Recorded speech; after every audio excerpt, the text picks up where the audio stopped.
哇！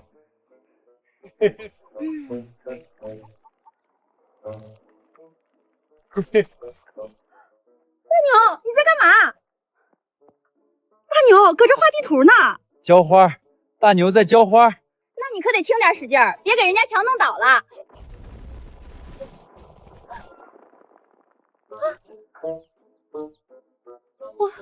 哎呦喂，这大牛可真够牛逼的，一泡尿把墙都给浇塌了。谁呀？谁把我家里去厕所墙弄倒了？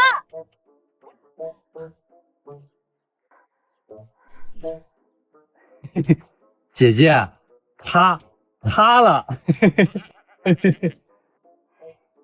原来是大牛啊！你个憨货，真是力气没处使了。可惜了，大牛以前可是村里唯一的大学生，要不是因为救那个落水姑娘坏了脑子，哪能在村里受这份罪？大牛乖，以后别乱尿了，这样不文明，知道不？哟，这不是克死10个男人的王寡妇吗？怎么，现在连傻子都不放过了？你可悠着点儿，别给人这孩子玩坏了。刘光棍可还眼哇哇盯着你呢。再乱嚼舌根，老娘撕了你的烂嘴！打人好玩，打坏人。走，跟姐回家。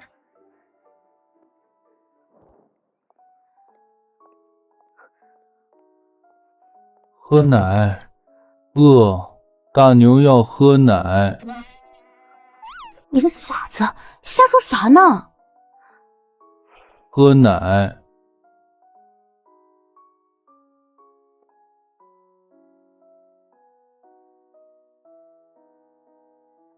真是个孩子，啥也不懂，不过长得真好看。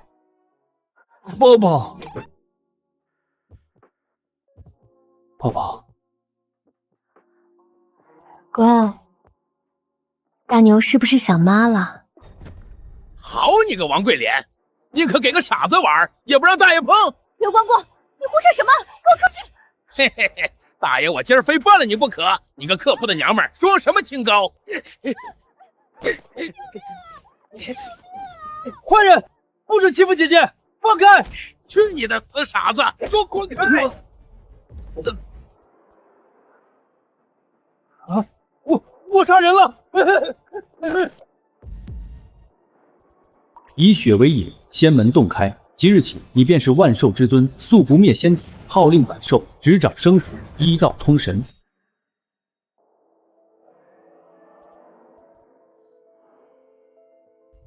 没想到这玉佩里竟然藏着合欢玉兽宗的秘法，不仅治好了我的痴伤，还给了我统御百兽、医治万物的本事。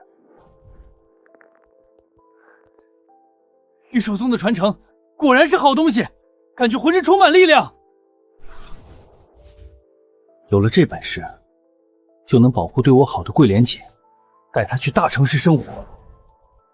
可是，这地方要怎么出去？你死得好惨啊，都是姐害了你。桂莲姐的声音。你放心，你是为了救我才出事的。姐这就去弄死刘光辉那个畜生，回头下去陪你，绝不让你一个人在下面孤零零的。不好，桂莲姐性子烈，真会出事的，我得赶紧回去。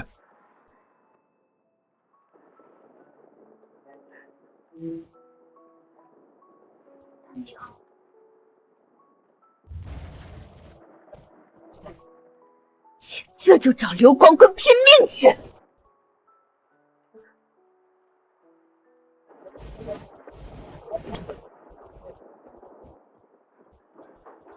刘光棍，你还敢回来？我刚才跑远了才反应过来，陈大牛死了，就你看到了。你要是报警，老子这辈子就毁了。妈的，横竖都是死，老子今天必须先弄死你个丧门星！大牛，姐来见你。不好，这杂碎真敢动手！好你个畜生，连你这扁毛也敢欺负老子！看老子不把你抓了炖汤喝！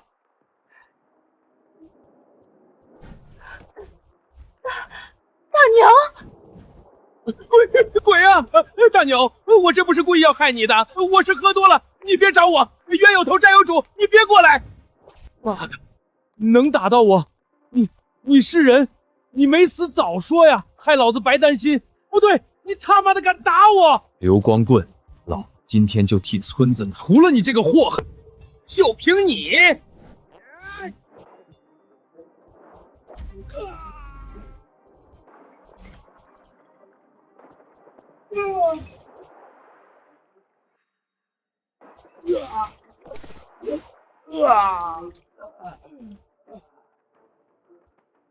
刘光棍，你这畜生，连我姐的主意都敢打，老子今天就弄死你！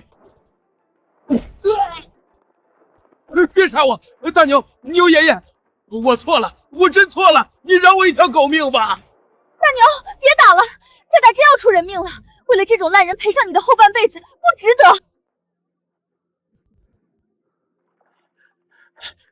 得。大牛，你给我等着，老子今天记下了，我和你没完！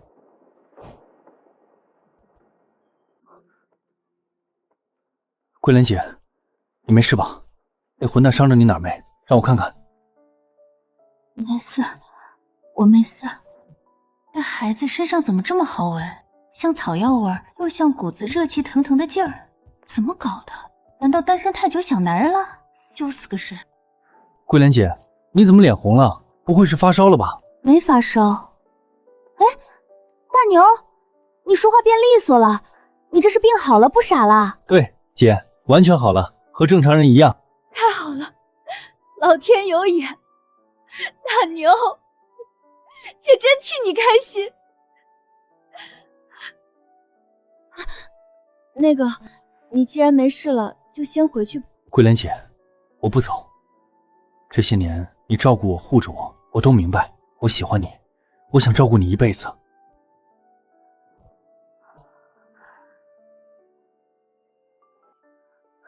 不行，你现在清醒了，以后要娶清白姑娘的。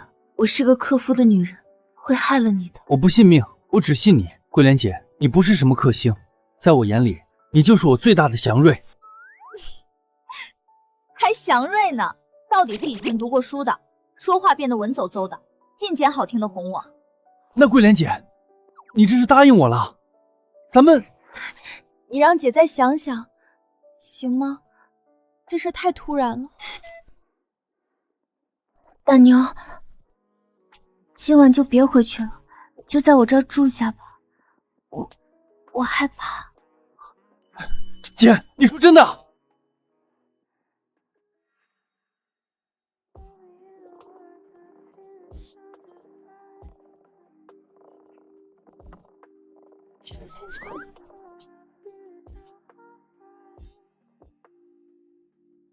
桂莲姐，你起的可真够早的，天还没亮透呢。哎呦，吓我一跳！睡得还舒服不？不行，再睡会儿。不用不用，已经休息好了。来，姐，我力气大，我来帮你。别瞎忙活，这磨豆腐是个细致活，讲究的是匀速和巧劲儿，光有一把子蛮力可不行。我不光有蛮力，我浑身都是劲儿。行了行了，知道你厉害。既然醒了，去村后河里弄几条鲜活的鲫鱼回来。晌午姐给你炖豆腐鲫鱼汤，好好补补身体。姐，我这身子骨跟铁打的一样，哪还用补啊？补的又不是别的，男人总归是需要的。啊？桂莲姐，你说啥需要？去，赶紧抓鱼去！就知道变着法儿欺负我，真不知道你是真清醒了，还是装傻占便宜。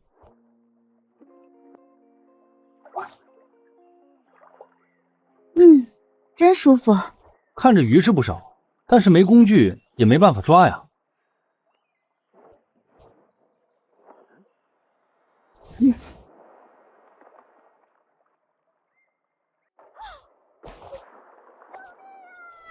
好像听到有人喊救命。算了，现在大家都在地里忙，哪有来抓鱼的？哈哈哈！发财了！这野生鲫鱼在城里能卖几十块一斤呢，这么多，起码得进账几万块啊！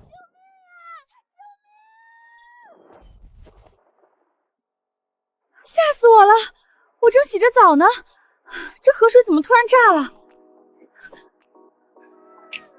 谢谢你。咦，大牛？小梅嫂子肯定还以为我是以前那个傻子，嘿嘿，正好逗逗她。嘿嘿，小梅嫂子，这大牛以前脏兮兮的没发现，怎么现在身上这么好闻，热乎乎的？被他这么看着，我这腿怎么都有点发软了。大牛啊，想不想跟嫂子玩点好玩的？好呀好呀，玩什么呀，嫂子？跟嫂子来你就知道了。大牛，你也不小了，今天嫂子亲自教你怎么当个真正的男人。大牛，你姐夫走得早，嫂子这都守了多少年寡了，身子骨都要锈了，你就当心疼心疼嫂子，顺了我吧。小梅嫂子，你别这样，这大白天的，万一被人看见，咱俩跳进黄河也洗不清了。这赵小梅平时虽然泼辣，但也没这么疯狂啊。难道是我的合欢体质觉醒后，对异性的吸引力加重了？看来以后真得少跟女人拉拉扯扯，太危险了。嫂子，真不行！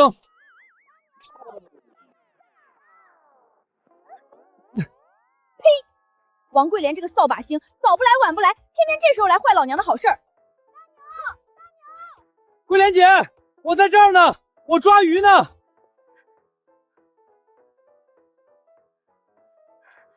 大牛，你病刚好就不学好，竟然背着我偷人！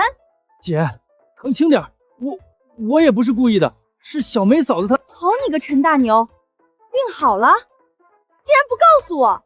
嫂子，我这不正准备跟你说呢。好啊，闹了半天你是清醒的，诚心欺负我是吧？得了吧，赵小梅，收起你那套。大娘是什么样的人我最清楚，她就算再坏也不会主动欺负人。你要是真缺男人，村头那几个老光棍天天盼着呢，你霍霍他们去。人大娘还是个孩子，孩子，刚才在草堆里她可不像个孩子。王桂莲，我看你是想留着自己霍霍吧，别在这儿装什么好人抢男人。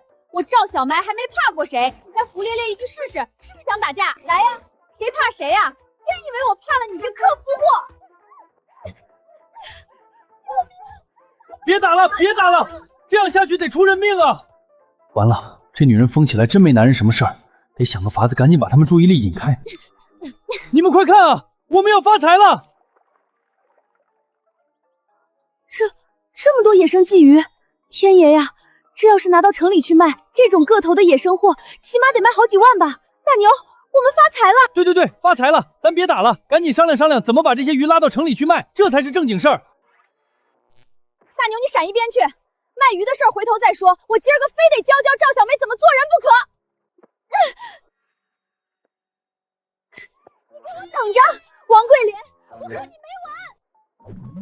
算你跑得快，要不然老娘撕了你！那个，桂莲姐，您消气了吧？以后离那个赵小梅远点，否则别怪我打你。这些野生鲫鱼长得格外好，如果进城卖出好价钱，村里人也能跟着沾光发财。好，我这就进城把鱼卖出去。哎，好不容易劝说好两个姐姐，这次进城一定不能再碰女人了。女人打起来比老虎还凶，太吓人了。好久没进城了，没想到现在城市发展的这么快，这个楼比自己得病之前高太多了。这些鲫鱼肯定可以谈一个好价钱，只是村子明明有这么多发财资源，为啥大家那么穷呢？这里面肯定有猫腻。你们给我撒手！大白天就敢抢东西，信不信我报警？臭丫头，赶紧松手交包，不然老子一刀捅死你！老娘绝不松手！来人，抢劫了！臭丫头还敢喊，老子这就……反了天了！光天化日敢抢劫，哪里来的乡巴佬？还学电视上英雄救美？老子今儿个连你一起弄！老二，给老子上！看招！看我疯狗拳法！去！救命！小样，还敢跟我斗？那个美女，你没事吧？这个乡下来的，穿着是很土，但长得格外帅，浑身上下都是男人味儿。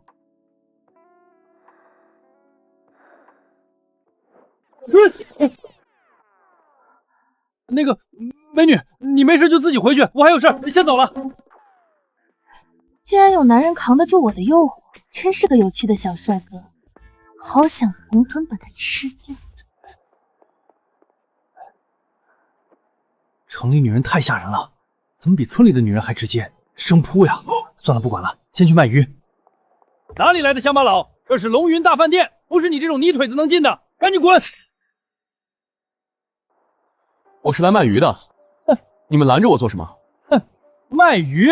哈哈哈，笑死我了！一看就是乡巴佬，不知道这里的鱼都是黑龙哥提供的吗？你还想卖鱼？黑龙，他不是负责进村收鱼的鱼贩子吗？怪不得村里的鱼和城里的鱼能差10几倍的价格。原来黑龙一直把控着渠道，断了村民财路。管他什么黑龙白龙，我有鱼为什么不能卖？还有，收不收鱼是你们老板决定，跟你个保安有什么关系？就你这个乡巴佬，还想见我们老板？赶紧滚，否则打断你的腿！干什么呢？大白天的，吵什么？老板，来了个乡巴佬，非要卖鱼给我们，我正赶人呢。是你，小帅哥，我们又见面了。美女，这个龙云饭店是你的？好了，我知道怎么回事了。老板，发生什么了？没什么，给这2人结算一下工资，明天不用来了。这个处理结果满意不？我的救命恩人。满意，满意。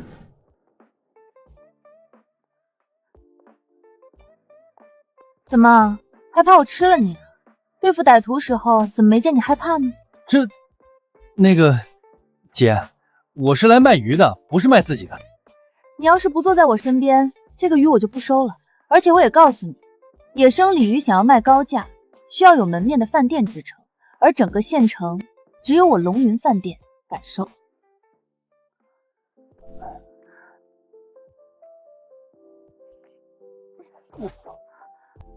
你真的好香，给姐姐吧，姐姐肯定会让你开心的。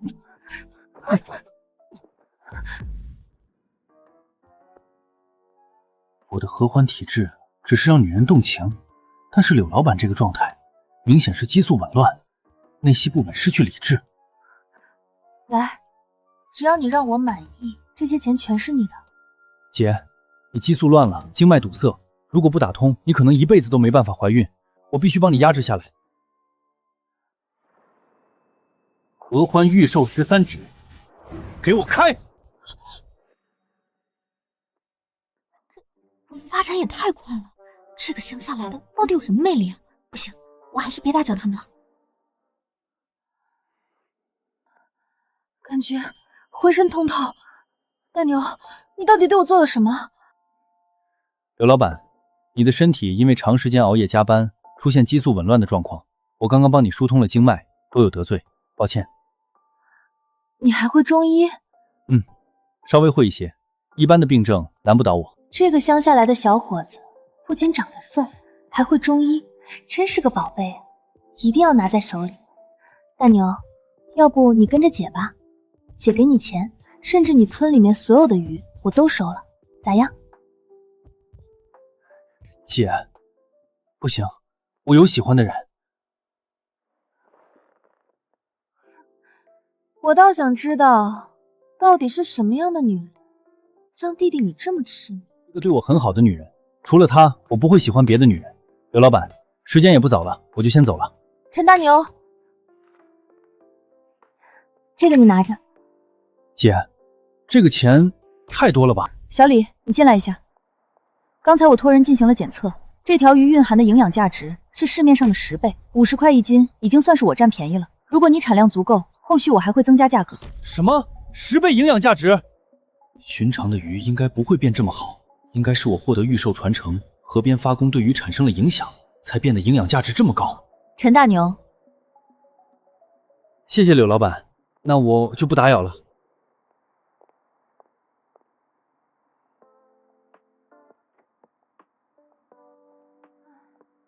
吃了饭再走也不迟啊，就这么着急回去看那个女人吗？不过，陈大牛，你是我的，谁也抢不走。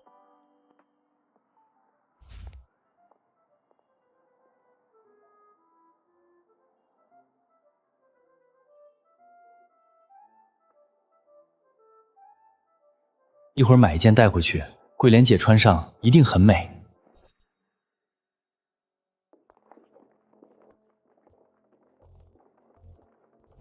刘光棍儿，你个王八蛋，还敢来！我看是大牛打你打轻了，不长记性。陈大牛算什么东西？上次是我没准备好，这次有黑龙哥在，看他还怎么嘚瑟。黑龙哥，这就是王桂莲，10里8乡最好看的寡妇。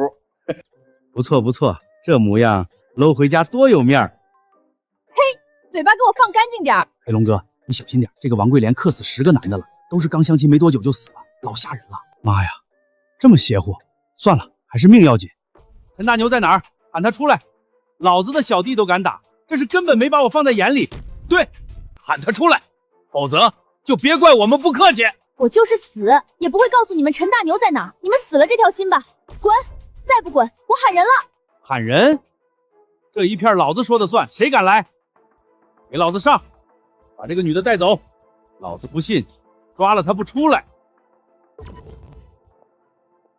嘿嘿嘿！什么东西？哎呦！废物东西，还能让个鸡给弄倒了？黑龙哥，我也不知道呀，这个鸡怎么变得这么野了？妈的，还要老子亲自动手！你们给我住手！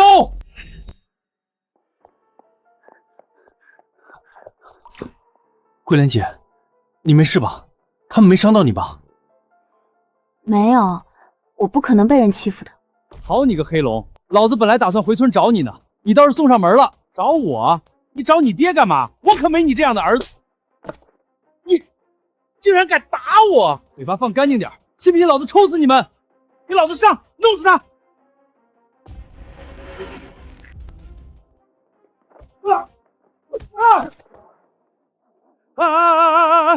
亚拉索！我去你大爷的！你要去哪儿？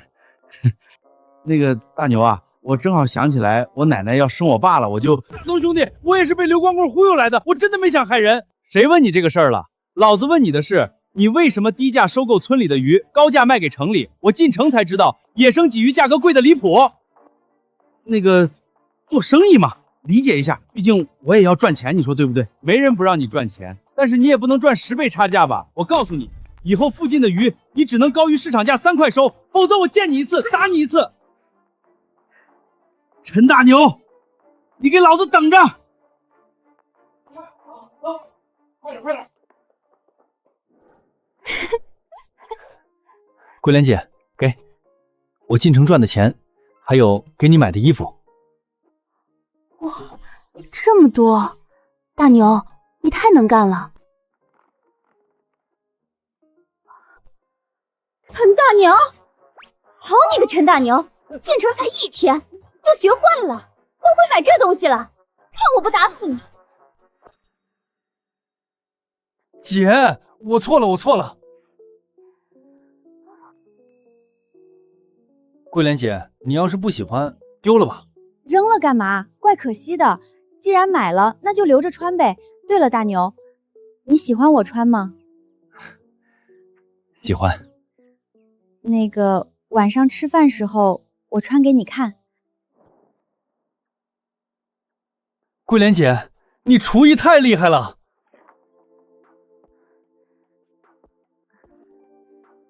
那个大牛，怎么样？喜欢吗？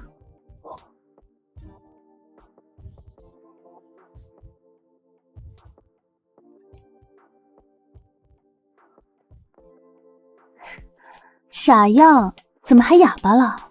喜欢，姐你太美了。你喜欢就好，坐下吃饭吧，你也忙了一天了。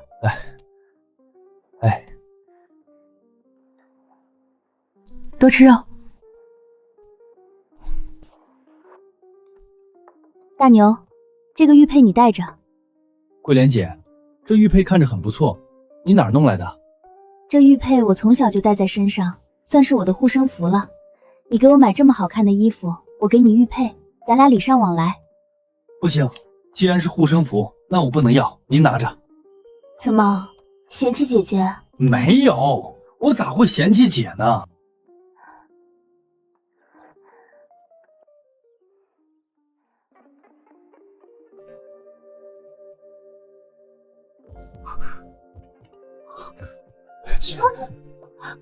大牛，你干什么？桂莲姐，我要你。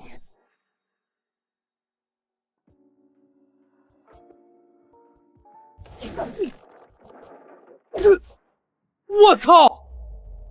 好端端的房梁怎么掉下来了？大牛，你没事吧？伤到没？没事，这点小物质伤不到我。大牛，要不你去隔壁屋间睡吧，我还是有点没准备好。桂莲姐，怎么了？姐真的害怕，怕你和我在一起也出意外。姐，其实在我眼里，你绝对不是克夫的女人，你是能带来福气的女人。如果你没准备好，我不逼你，等你想好了，我再进屋。大牛，只要和你在一起，姐不怕。大牛，在家没？出大事了！河里面的鱼都死了。那个大牛，我们还是出去看看吧。好。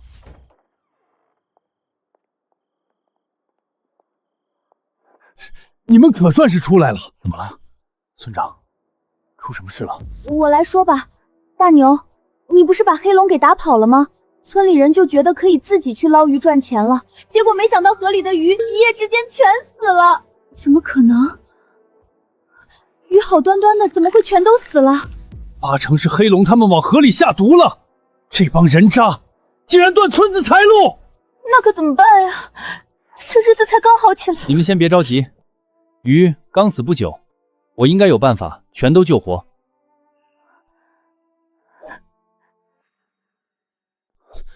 还真被投毒了，不行，好不容易找出条致富路，不能就这么毁了。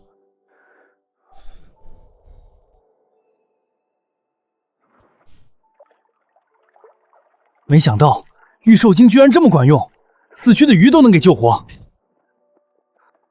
大牛，怎么样了？是不是救不活？这黑龙真是个畜生，老子和他拼了！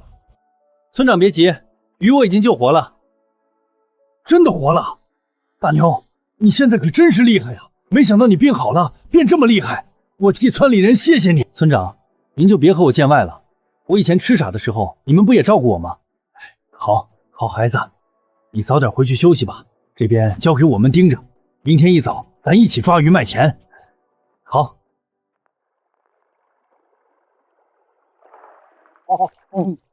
这下大家伙全都能发财了。对了，大牛，城里老板给你多少钱一斤？给我50块一斤，这是现阶段的价格。如果野生鲫鱼打出名声，未来价格只会更高。大牛，都给你装好了。好，村长，我这就进城把鱼卖了。晚上大家记得都来我家拿钱。好。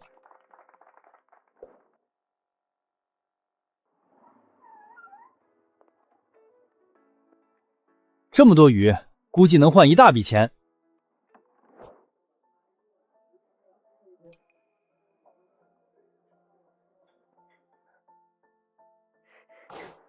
什么狗屁的野生鲫鱼！我看你这个鲫鱼就是人工养殖，拿来冒充野生的，我要退钱。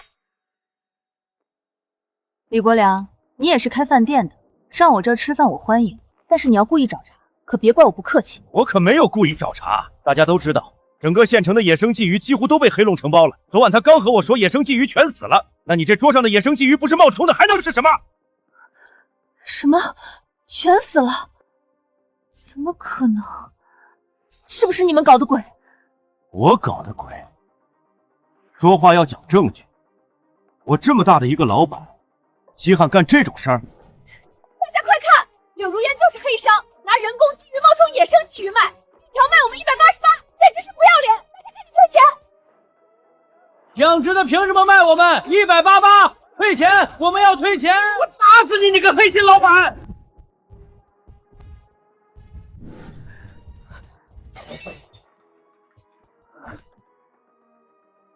大家冷静，谈事就好好谈，别动手。哼，你谁呀？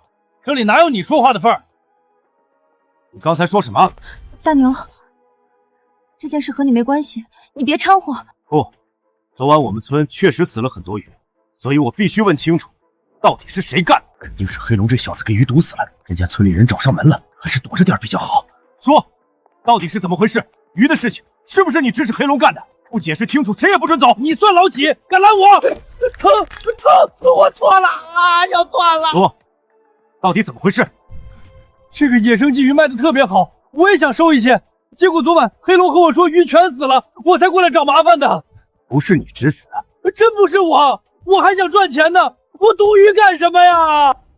好了，各位，昨晚确实有点小插曲，不过经过我们一晚上的紧急抢救，鱼全都活了。不信的话，大家可以看看门口，那是我刚拉来的一车鱼。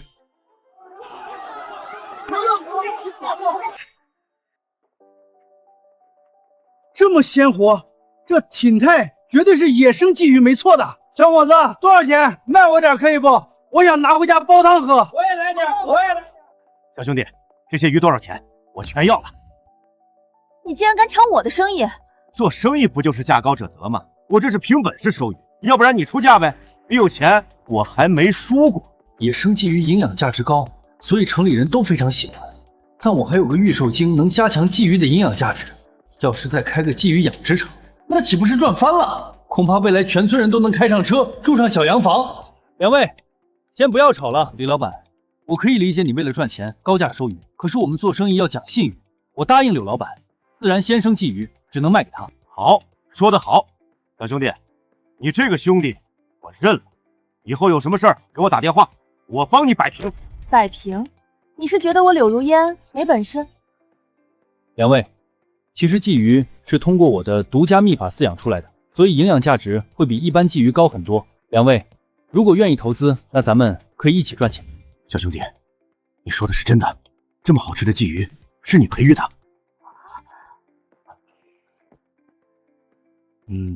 用了点手段，不过没和村里人说，还希望两位替我保密。你去找人批鱼塘，我这边准备资金，我个人出资300万，占股20%。我也出资300万，占股20%，剩下的股份小兄弟你自己分。没想到他们这么认可野生鲫鱼，这个项目我必须做起来，带着全村致富。不行，不能让这小子开养鱼场，要不然我们一辈子都会被他欺负。大哥，你说怎么办？这个野生鲫鱼他能养，我们也能养。走，咱去找刘公子，让他投资我们，到时候这买卖就是我们的了。大哥，还是你拿去给村民发钱吧，转账村民不定接受，发现金他们才有动力。姐，你想的真周到，那我先回去了，有时间你记得来玩，我肯定好好招待你。好，我肯定去。给我准备点礼物，我准备去他们村一趟。好的，老板。这次赚了7万块，还拿了600万的合作合同。桂莲姐要是知道，她肯定开心死了。我说多少次了，我不相亲，不用你介绍。桂莲，我好心给你介绍，你怎么还打人呢？你说你都克死10个前夫了，这十里八乡可没人敢娶你。王桂莲，别得脸不要脸，我能娶你是你的福气。还敢骂我，老娘打死你们！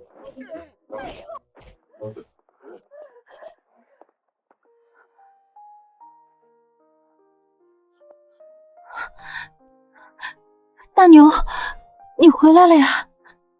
姐，别生气，这些事儿交给我。大娘，以后不用给桂莲姐介绍相亲对象了，我会娶她的。大娘，你疯了呀！你好歹是个大学生，怎么能娶个克夫的女人？我不认为桂莲姐克夫，我甚至觉得桂莲姐是我的福星。你们看，这些钱就是桂莲姐帮我赚到的。妈呀，我这辈子没见过这么多钱！你去喊村长，让他带着人来我家领钱，我有重要的事情宣布。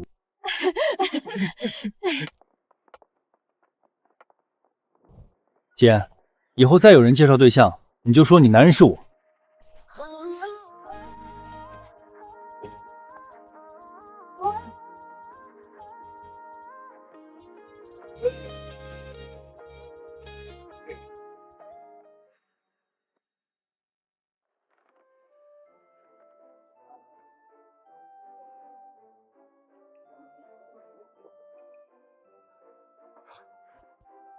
大牛，你太牛了！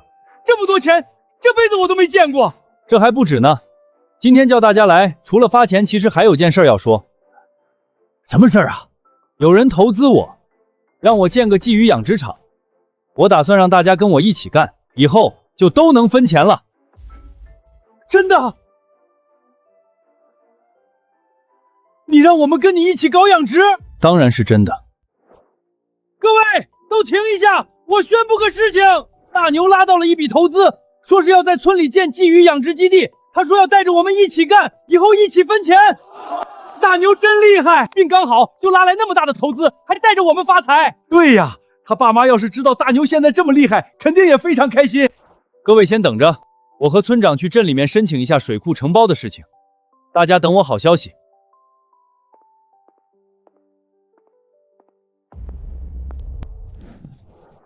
大牛，一会儿进去可别乱说话，这可是大领导，得罪了就不好了。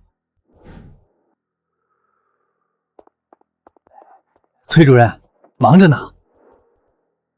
老陈，无事不登三宝殿，你这是有事求我呀？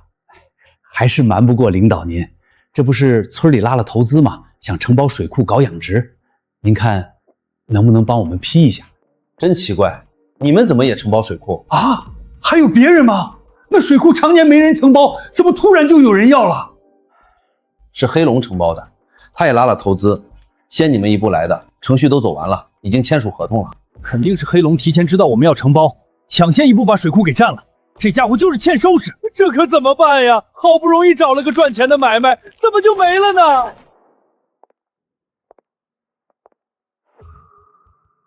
哟，你们也来承包水库呀？可惜了，水库现在是我们的了。水库就算给你们，你们也养不明白，到时候亏钱了，我看你们怎么办。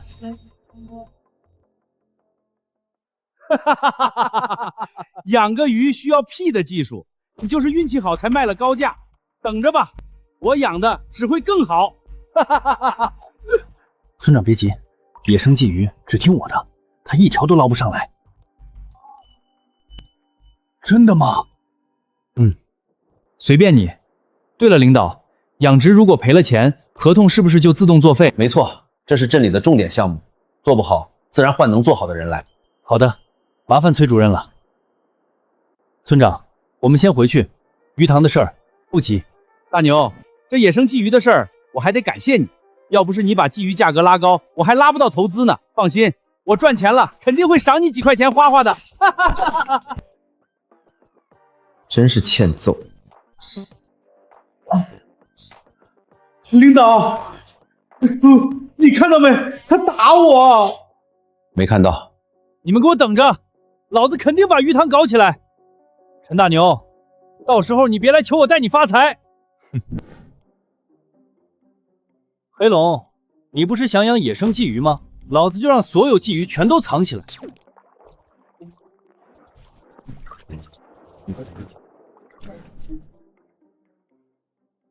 我倒要看你怎么养鱼赚钱。按照野生鲫鱼50块一斤的价格，这水库里怎么也得上万斤的鱼，哈哈！我要发了，黑龙哥，发财了可别忘了小弟我呀！放心，赚钱了，除掉刘公子那份，剩下的老子肯定给你分大。真的吗？谢谢你，黑龙哥，放心，我肯定死心塌地跟着你干。来人都愣着干嘛？下网捞鱼啊！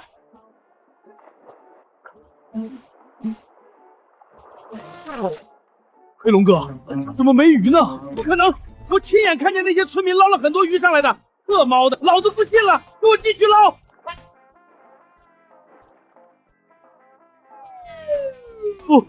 不可能，怎么鱼全都没了？完了，彻底完了！黑龙哥，鱼抓不到，我们可以慢慢抓呀，怎么就完了？刘公子给的钱我全都拿去赌了，就想着靠野生鲫鱼的钱把这窟窿填上，可现在完了，全完了。还不上钱，刘公子肯定会让人来抓我的。那黑龙哥现在怎么办？我怎么把陈大牛给忘了呢？只要我把水库转让给他，不就有钱还债了吗？大牛身体越来越强壮了，真馋人。桂莲姐，怎么了？没什么。对了，大牛，水库的事儿你别担心，不行我们把投资还给刘老板，你跟着我卖豆腐，我也能养活你。放心吧，水库是我们的，谁也抢不走。黑龙不可能赚到钱的。你瞎说什么呢？人黑龙把水库的合同都签了，怎么还能是我们的？陈大牛，我想了一下，你不是想承包鱼塘吗？这样，你给我500万，鱼塘我转包给你，怎么样？想必陈大鸟现在正着急承包水库吧？他肯定会接受我的条件，到时候500万到手，还掉刘公子的200万，净赚300万。500万太多了，我只出这个数。什么100万？不行，太少了，最少也要300万。谁告诉你100万的？我只出1块。好你个陈大牛，你耍我！耍的就是你，是不是捞不到鱼，你着急了？你怎么知道的？我为啥要告诉你？反正你要是还不上刘公子的钱，是要进监狱的。到时我1分钱不花，鱼塘不还是我的？肯定是之前得罪太狠了，他才不愿意帮我。这个村的村民都挺善良的，要是服个软，说不定他就能帮我了。大牛，大爷，我求求你，帮帮我，转包我的鱼塘吧！我要还不上钱，刘公子会杀了我。鱼塘早晚都是我的，你的死活关我屁事！妈的，早晚都是死，老子和你拼了！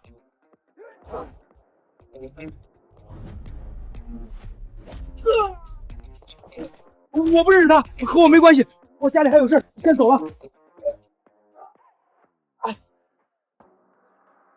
我告诉你，就算老子进去了，鱼塘你也承包不了，这是刘公子看中的买卖，你敢承包就弄死你！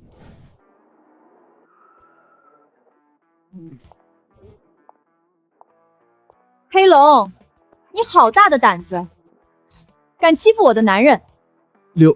柳老板，您怎么来了？我怎么来了？之前你买通我的保安，拿臭鱼烂虾来搪塞我，今天我就是专门来抓你的。你们干什么？放开我！放开我！你们要干什么？放开我！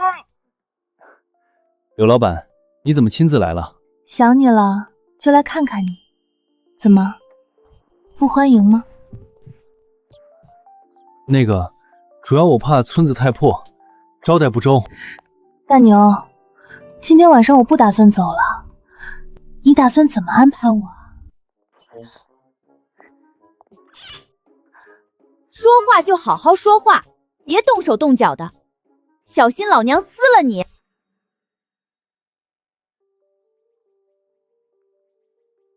不就是胸比我大一点，屁股比我翘一点，有什么可骄傲的？那个女的看着又有钱又有气质，她要真喜欢大牛，我可能挺不过呀。好浓的火药味儿，不行，我得想办法转移话题，不然两人会吵起来。那个桂莲姐，柳老板是我们的投资人，我们怎么都要招待一下的。行吧，但是我家就2个屋子，没有他睡的地方。没事，我晚上和陈大牛凑合凑合也可以的。你不要脸！不好意思，柳老板，你先找地方坐一下，我去看看桂莲姐。还真是在乎你的桂莲姐呀，我倒要看看你能在我的攻势下坚持多久。桂莲姐，给我个面子可以不？柳老板可是大老板，他的投资可是关系我们村子未来致富路的。我就是不喜欢他，我害怕他把你抢走。桂莲姐，我发誓，我这辈子只爱你，只会娶你。如果我喜欢别人，就让我……呸！别乱发誓，我相信你就是了。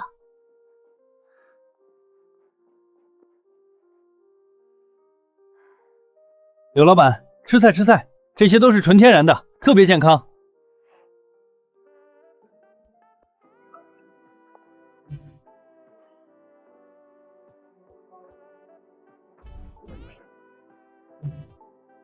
我去，拿这个考验干部，这谁扛得住啊？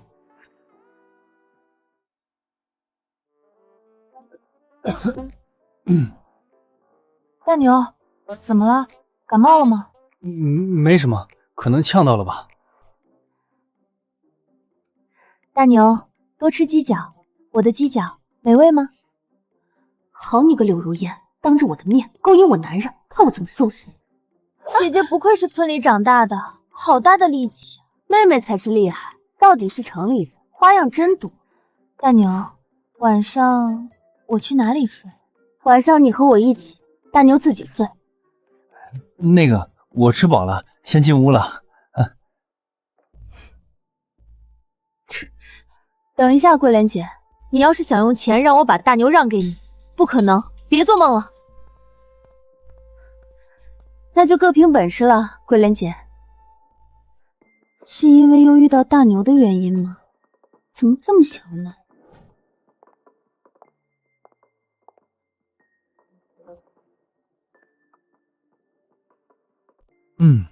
不错，功法又更进一步，除了养鱼，自己也可以琢磨点新的产业。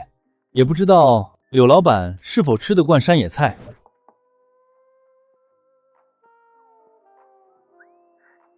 大牛，我和桂莲姐睡不习惯，我想来你这个屋子。柳老板，这样可不行。大牛，我就知道你是喜欢我的。柳如烟这是虚不受补，晕过去了。要是再不把她体内乱窜的精气泄出去，会出大问题。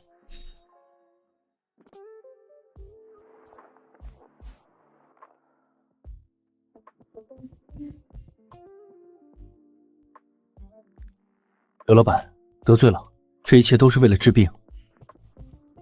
陈大牛，住手！姐，你干嘛呀？拦着我做什么？大牛，咱可不能干违法的事儿，你扒人家衣服做什么？桂莲姐，我这是在给她治病啊。没发烧呀？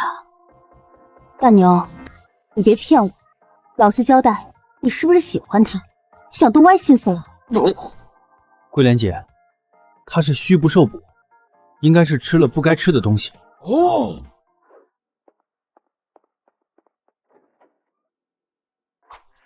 是不是这个东西？这不是已经绝种的银阳草吗？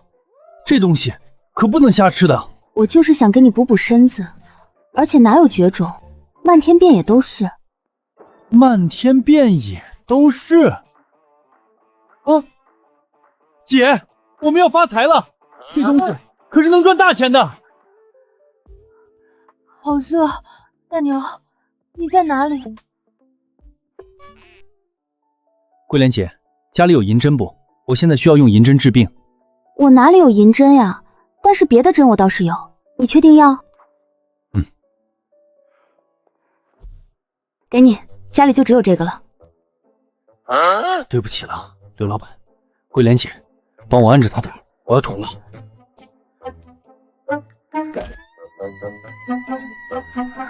这城里人可真会叫唤啊！你们对我做了什么？我怎么浑身一点力气没有？没什么，大牛把你捅了。你说什么？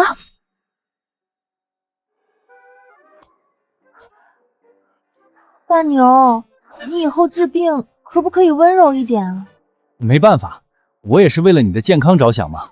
对了，这个银阳草，我感觉能做成大买卖。可以是可以，但是你打算怎么操作？咱可以用银阳草的草料喂养野生鲫鱼，这鱼绝对大补，还能用它煲鸡汤。如果再配上几味别的草药，做成10圈大宝丸，这生意怎么看都是稳赚不赔的。到时候咱们村就有自己的农家乐了。你这想法真不错，不愧是我看上的男人。他们俩看起来真合适，我还是不要打搅他们了。带我桂莲姐一份，有她在我身边，我心里才踏实。我知道了，可以带桂莲姐一份。你们聊吧，我出去转转。大牛，感觉柳老板很喜欢你。但是我只喜欢你。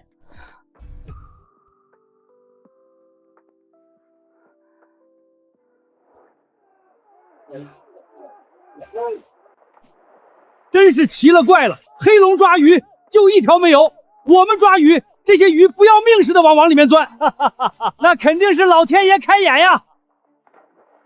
现在野生鲫鱼养殖已经进入正轨，这些鱼卖出去，村民每家每户最少能分到5万块。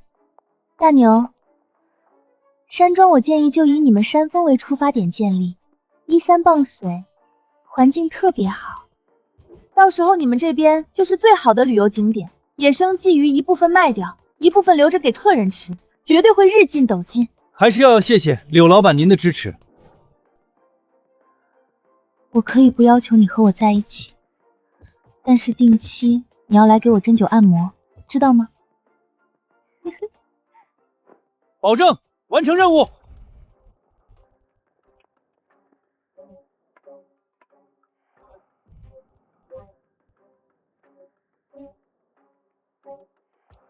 谁让你们捞鱼的？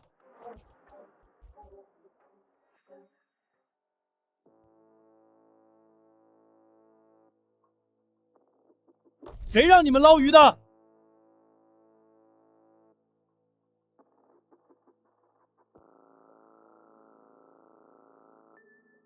我们在自己水库捞鱼，关你们什么事儿？你们的水库，老子砸了几百万给黑龙买水库，现在你说是你们的？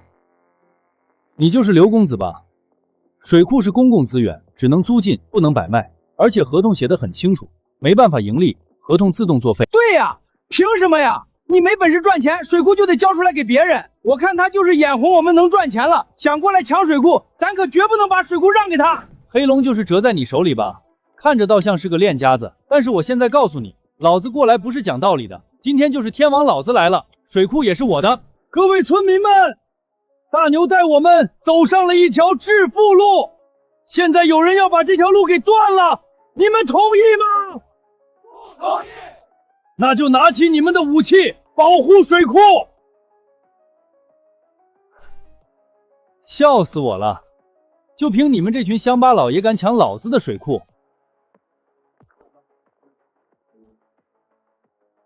怎么，想动手？动手？我不止动手，我还要把你丢河里喂鱼，给老子上！弄死这群乡巴佬！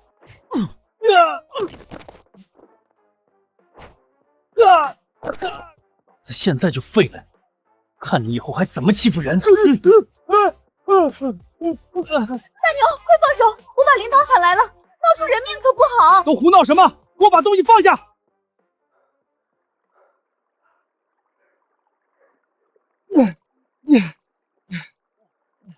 一群乡巴佬，抢老子鱼塘还敢打老子！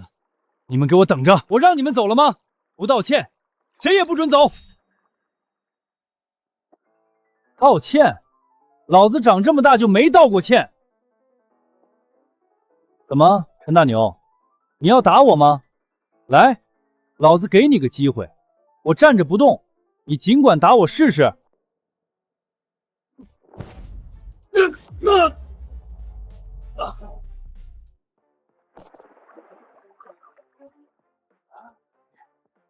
你真踹啊！长这么大就没见过这么无理的要求，不满足我心里过意不去。刘公子，留得青山在，不怕没柴烧。今天大领导在，咱们不方便动手，先撤吧。好，陈大牛，你有种！你给老子等着，这件事没完！大牛，今天的事情处理得不错，咱们遇到不法分子和恶势力，就是要敢于亮剑，不要害怕。谢领导支持。那您看，这个水库归属的事情，各位乡亲，我崔国玉今天在这里给各位承诺，这水库是咱村的集体产业，是咱的命根子，只要有我在，谁也拿不走。好，崔领导万岁！大牛好样的！来，咱接着捞鱼去。好。大牛，现在水库产业全交给你管了，可别忘了咱们的约定呀！记得经常来我家，给我好好按摩按摩。啊，好的，如烟姐。柳如烟，你少在这勾引人！大牛是我的哟，桂莲姐，瞧你急的，我可以不抢大牛，但是别人呢？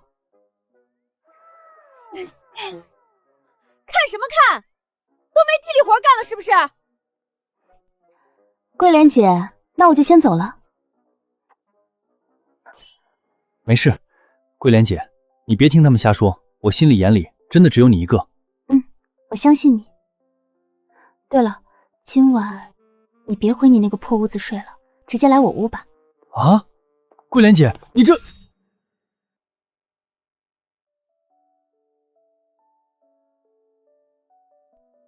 还是第一次进桂莲姐的屋子，香喷喷的，真好闻。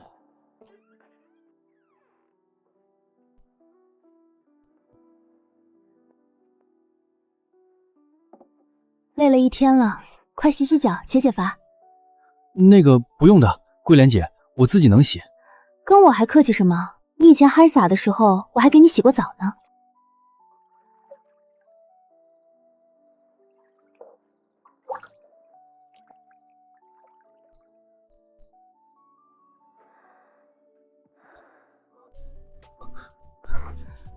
桂莲姐，你太美了。你呀，猴急什么？姐都是你的女人了，也跑不了。姐，我忍不住了。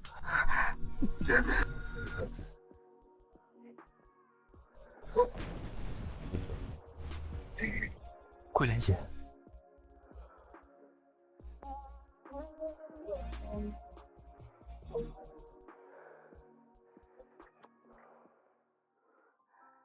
大牛，以后可不准背叛我。放心吧，桂莲姐，有了你，我这辈子就都不会喜欢别人了。是吗？你现在可是咱们这10里8乡的名人了，水库都归你管，以后喜欢你的小姑娘肯定多的是，我可比不过她们年轻漂亮。那也没有你美啊，在我心里，谁也比不上你。桂莲姐，和我结婚吧。大牛，姐还是有点怕结婚，我担心我克夫的命会影响你。大牛在家没？出大事了！市里传来消息，说有个女大学生来咱们这边的山里写生，走丢了，人到现在还没找到。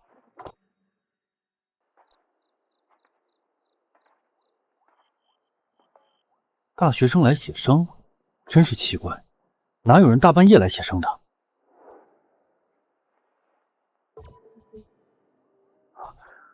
谁？给我出来，否则别怪我不客气。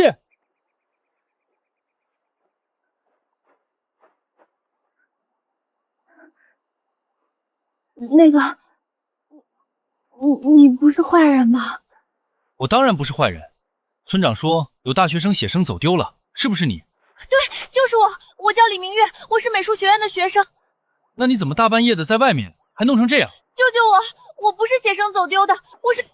臭娘们儿，还挺能跑。大哥，外面还有别人。臭小子，这儿没你什么事儿。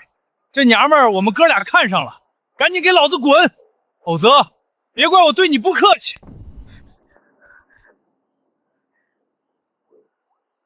放心，有我在，没事的。他们是盗墓贼，我发现他们在附近盗墓，准备报警，结果他们就追杀我。盗墓？哟，这小子还什么都不知道呢，跟这种憨货说这些干嘛？算了，反正这娘们儿也跑不掉，就让你这傻小子死个明白。你猜猜为啥刘公子对这水库势在必得？因为这附近有个巨大的皇帝墓，里面的宝贝多的是。哈哈哈哈！算了，跟你们说你们也不懂。老二，上！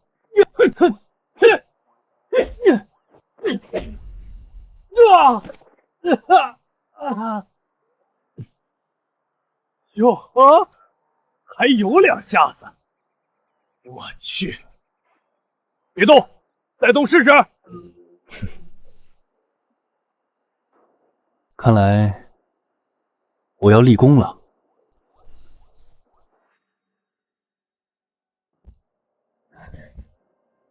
小子，你很能打吗？能打有个屁用！出来混要讲实力和背景的。看来刘公子对我了解的不够多呀。大哥，跟这种憨错废什么话？赶紧动手，咱们带着娘们走。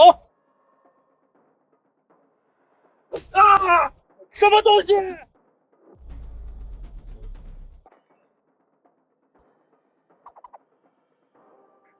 等等，小伙子，你在干什么？那个小伙子，把刀给我，这玩意儿危险，可别乱玩，小心伤着自己啊！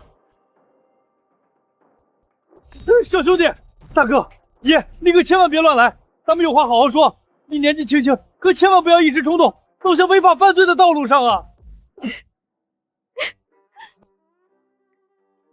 给我唱首征服。啊，我不太会唱啊，大哥。会，我会唱，我马上唱。就这样被你征服，切断了所有退路。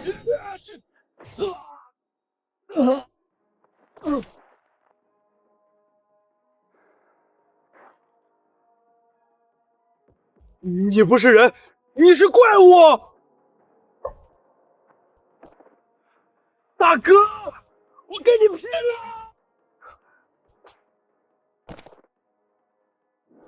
那个，谢谢你，你好厉害。可是我们现在怎么办？这个男人好帅，好有安全感。要是能多接触一下就好了。等一下吧，我给村头发了消息，估计他们一会儿就带着人来了。好，对了，我想问一下，你有对象了吗？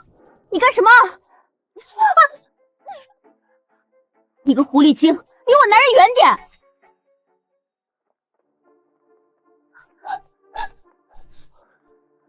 你就是那个迷路的大学生？对，村长，我刚赶过来就发现他被这2个盗墓贼追杀，费了点劲儿才把人救下来。算了，现在不是说这个的时候，既然人找到了，就赶紧带回去，别在山上冻出毛病。对不起，村长，给大伙儿添麻烦了。我也没想到会遇到这种人。人没事就好。这样吧，姑娘，你先跟着大牛回去，在他那儿对付一晚。咱村里条件简陋，明天等执法队的人来了，核实完情况再说。好，听村长的。哎，这叫什么事儿啊？好不容易才跟桂莲姐关系更进一步，正要亲热呢，结果带回来个女大学生，村长还非让她住这儿，这下又得回我自己那屋睡了。行了，大牛，这些柴火够用了。桂莲姐，那小姑娘被吓得不轻，刚才在屋里手都抖呢。你赶紧去烧点热水，让她洗个热水澡，早点睡。哦，好。死样，别丧这个脸。晚上等她睡熟了，我就去你屋找你。真的？桂莲姐，你可不许骗我。赶紧干活去。洗澡水声停了，脚步声也没了，桂莲姐怎么还不来？可累死我了，为了等那丫头睡着，我腿都滚麻了。桂莲姐，可想死我了。死样，才分开几个小时啊，就这么想？见不到你，我这1秒钟都觉得像过了1年。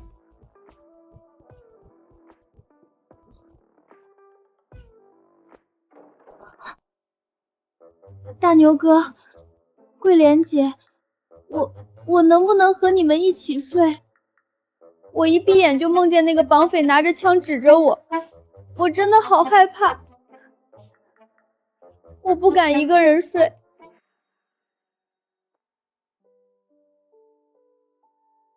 我出去散散步，刚才歇了会儿，这会儿精神头正好。去吧，记得把护身符带着，注意安全，别走远了。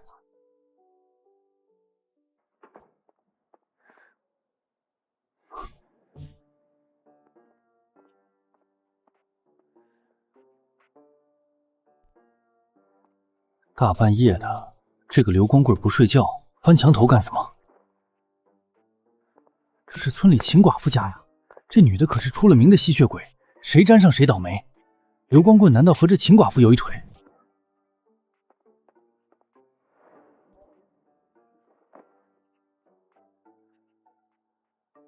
我倒要看看，这个刘光棍到底在打什么主意。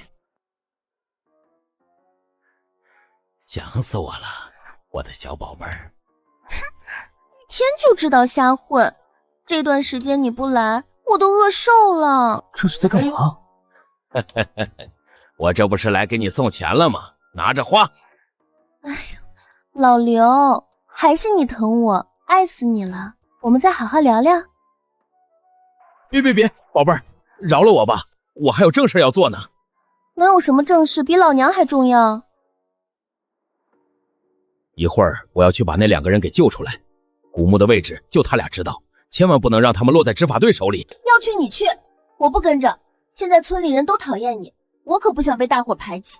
宝贝儿，你就帮我在村口放个风就行，求求你了。事成之后，我给你买个大金镯子。好家伙，原来是打算半夜来救人呀！那就别怪我不客气了，老子这就找人来捉奸。快来人呀！都别睡了！刘光棍和秦寡妇搞破鞋，被我逮住了！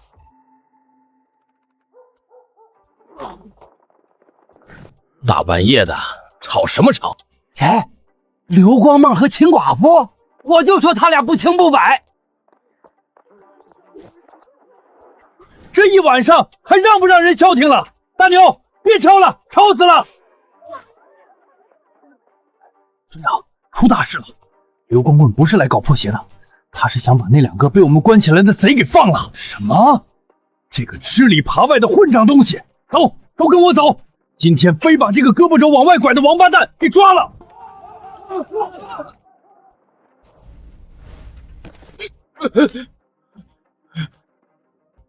村长，你们这是干啥？你还有脸问？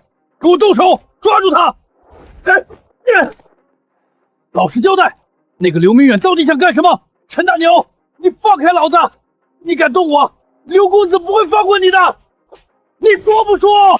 我说，刘公子他打算挖我们村的古墓，那个古墓就在鱼塘下面，所以他才一直想拿下鱼塘。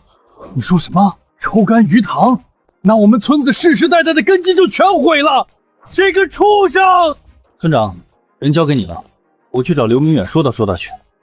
大牛，那姓刘的不是善茬，要不要多找几个人跟你一起去？不用，我一个人够了。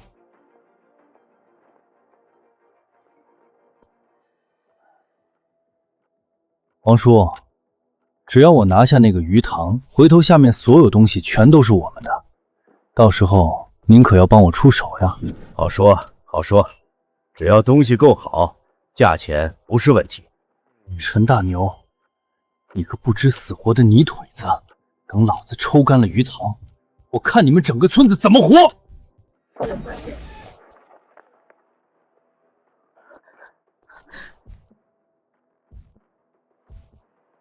刘明远，咱们新账旧账，今天该一起算算了。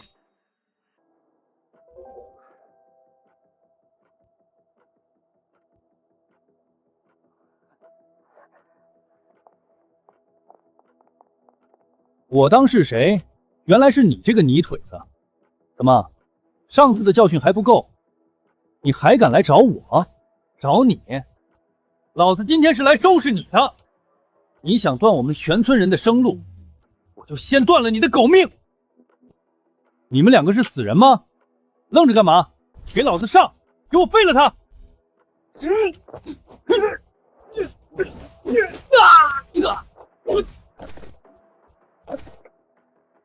废物！2个废物东西！现在该轮到你了，陈大牛，你别乱来！今天王总可在这里，你要是有种，就把我们这一屋子人全都弄死，否则只要有一个人走出去，王总也绝对会给我报仇的。你胸前的这块玉佩是哪里来的？哦，这是桂莲姐给我的。怎么，王总也对古董感兴趣？你要买？小兄弟，我求求你，你一定要告诉我，这个叫桂莲的姑娘，她现在在哪里？你要干什么？你不说清楚，我凭什么告诉你？你他妈耳朵聋了吗？王总问你话呢，问你什么就回答什么，哪来那么多废话？给老子闭嘴！这里没你插嘴的份儿。小兄弟，这块玉佩是我失散多年的女儿的信物，我找了她好多年了。你是从哪里得到的？他眼神里的悲痛不像是装的。村长说过，桂莲姐从小无父无母，是吃百家饭长大的。难道他真的是桂莲姐的亲生父亲？这件事非同小可，我可以带你去见王桂莲。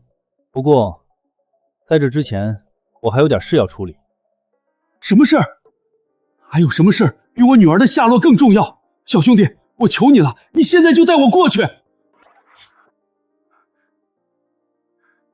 刘明远，王总，你立刻给这位小兄弟道歉，并且保证以后绝不再打那个水库古墓的主意。王总，你让我给这个乡巴佬道歉？哼，做梦，这辈子都不可能。好，很好。既然不道歉，那你们刘家在城西那块地的投资，我看也没必要继续了。还有，你通过其他渠道收来的那些东西，我们天宝阁以后一概不收。该死，王建明现在找女儿心切，什么都听这个陈大牛的。我先忍下这口气，道个歉稳住他，等他找到女儿，看我怎么收拾这个乡巴佬。对不起，陈大牛，是我有眼不识泰山。我保证，以后绝不会再去打水库的主意。记住你今天说的话。走吧，王总，我带您去找他。走。陈大牛，看样子你跟那个王桂莲关系不浅啊。要是让王建明知道他千辛万苦找到的宝贝女儿竟然跟一个乡下泥腿子混在一起，他会是什么反应？到时候不用我动手，王建明第一个就不会放过你。我看你小子怎么死的都不知道。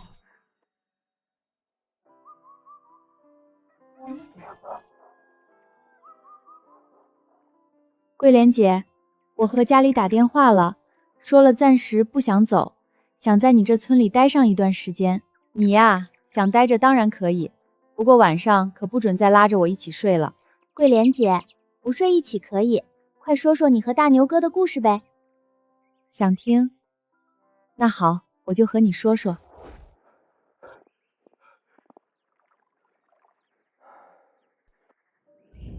女儿，是你吗？桂莲姐，我进城找刘明远，恰好遇到他，他说认识你给我的玉佩，还说你是他女儿。像，太像了，和你妈妈简直一模一样。大牛，我回房间了，你告诉他，我不认他。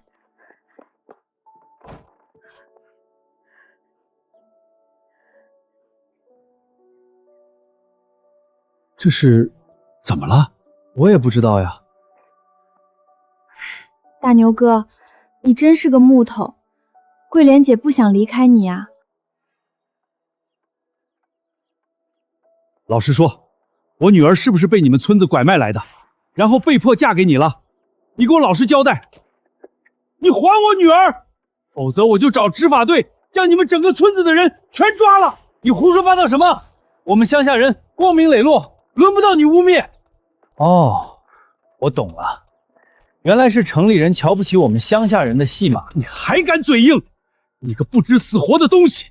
你们别吵了，我没什么好说的，你别血口喷人。有话好好说行不行？你今天必须给我一个说法。你胡扯什么？村子里的人都很好，你还看不懂吗？看懂什么？桂莲姐一眼就猜到你是她父亲了，她只是觉得你这么有钱，肯定会瞧不上大牛哥，怕你逼他走。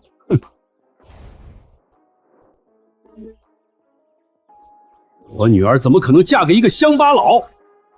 我不同意。你，好了，你先待着，我进屋劝劝桂莲姐。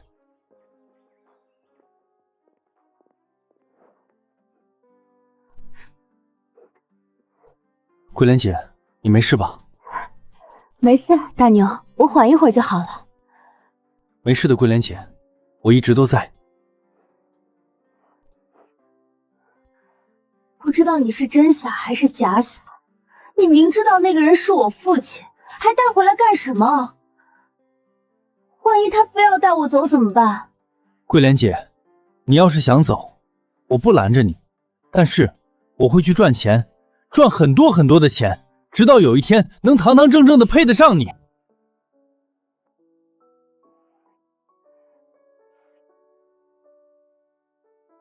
你放心，我不走，谁拉我走也不可能，我这辈子都是你的人。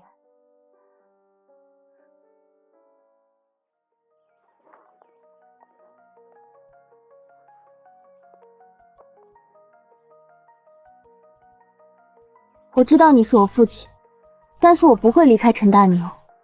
你回去吧。你糊涂啊！王家在城里有大别墅，有豪车，资产过亿，你怎么就想在这穷山沟里待着，非要陪着这个乡巴佬受苦？你再敢说一句乡巴佬试试！陈大牛是我男人，你要是再敢看不起他，就给我滚出这个院子！你为了个外人，居然拿刀对着亲生父亲，你真是要气死我了！爸，你怎么了？你别吓我！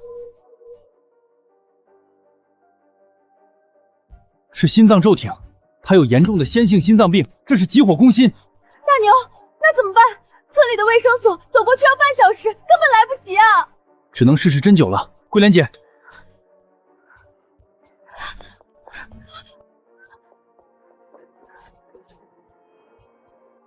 大牛哥，你就算讨厌他想拆散你们，也不至于拿这么长的东西捅人吧？这会出人命的。屁！我这是在救命。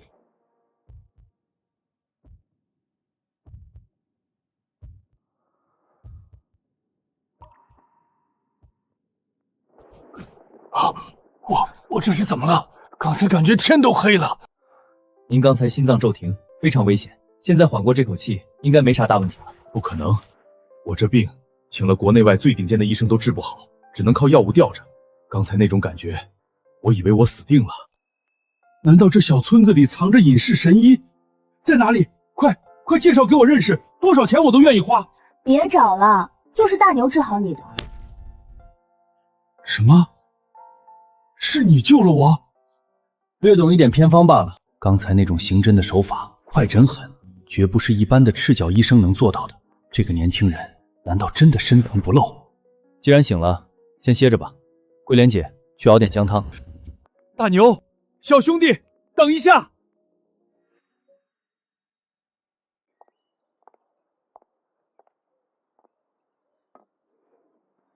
喝吧，有点烫，小心点。谢谢女儿，到底是一家人血浓于水，你心里还是惦记爸爸的。我只是怕你死在我院子里，坏了这里的风水，还得麻烦大芒哥费神救你。桂莲，别这么说。王总，既然您现在清醒了，咱们就把话说开。您是桂莲姐的生父，这血缘抹不掉，但桂莲姐是个人，不是件东西。她想在哪儿生活，想去哪里，那是她的自由，我没资格替她做主。您作为父亲，同样没这个资格强迫她。大牛，我知道你是在护着她，我这把老骨头死里逃生一回，看开了。我只是想把这么多年亏欠她的都补偿给她。王大老板，您这么有钱，这些年就没再成个家，再生个一儿半女的？生了也是个女儿，只是我那个小女儿从小娇生惯养，性子实在太闹腾，整天只知道在外面闯祸。我原本对传承家业都不抱希望了，没想到老天爷真让我把桂莲找回来了。我还是那句话，我不回城里。我在这个村子里住了这么多年，是乡亲们拉扯我长大的。你想看我，就自己往村里跑，想带我走，门儿都没有。你这脾气跟你妈当年真是一模一样。对了，我听村口的人议论，说你们最近在折腾什么项目，投资弄水库，还要搞度假山庄。没错，这村子依山傍水，景色好，就是没路子。我想把水库利用起来，建个生态度假区，这是我给村子找的致富路。好，有志气。这样，看在我女儿的面子上，我个人投资1000万给你们，怎么样？王总，您说真的？1000万？哈哈哈哈，当然是真的。不过我也有个小小的要求，度假山庄建成后，得给我留一栋最好的房子。我这身体得常来山里养着，顺便我也得常来看看我女儿。没问题，别说移动，只要您来，全山庄最好的位置都给您留着。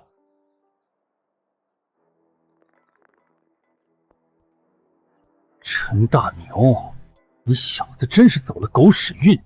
先是救了王建明的命，现在居然还要拿到1000万投资。王建明老糊涂了，被你蒙蔽。王家其他人可不是吃素的，那可是王氏集团的资产。我就不信王家那些争家产的亲戚能看着你一个乡巴佬拿走这1000万。我这就去城里找王家人，等他们杀过来，我看你们怎么收场。你说什么？我那个失踪10年的亲姐姐找到了？没错，不仅找到了，你姐现在还要嫁给一个泥腿子乡巴佬。早？是说我那个姐姐要嫁给一个满身牛粪味的农村人？我亲眼所见，两人在村里出双入对，而且我听说，你姐为了讨好那个男人，正逼着你爸往那穷山沟里砸钱。王总已经答应先投1000万，说是要把家产都挪过去给村里修水库。不可能！我爸最疼我了，王家的家产以后都是我的，他怎么会把钱给外人？小雨，你太单纯了。你姐在外面受了那么多年苦，你爸心里愧疚的要命。现在你姐对那个乡巴郎死心塌地，王氏集团迟早要改姓陈。不行，我绝对不允许这种事发生。我王小雨的姐姐绝不能嫁给一个臭农民，更别想分走我的1分钱。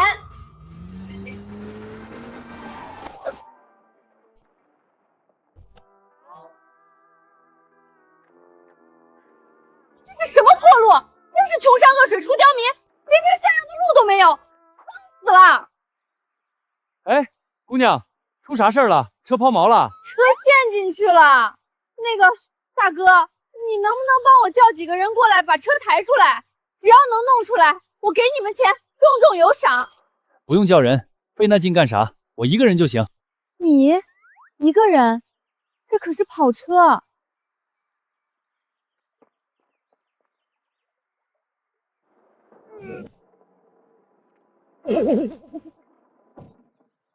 好了，你现在开肯定没问题了。你们村里人力气都这么大的吗？这还是人吗？庄户人家有的是力气，我们就先走了。你开车慢点，这村子不大，再有啥事随便喊一嗓子就行。等一下，你帮我这么大忙，我得给钱。对了，你叫什么名字？回头我也好找你。我叫陈大牛，举手之劳，钱就算了，以后都是乡里乡亲的。陈大牛，你就是那个拐走跟我姐想骗我家家产的陈大牛？说什么呢？什么骗家产？你就是我姐王桂莲，对不对？爸都担心死你了。你现在立刻跟我回家，我不想我们王家的家产白白便宜一个外人。你怎么跟我男人说话的？你干什么？别抓我头发，我这头发花了好几万刚做的，你快松手！我是你姐，姐姐教训妹妹天经地义，给我向你姐夫道歉。我不，他就是个外人，一个乡巴佬，凭什么继承我们王家的产业？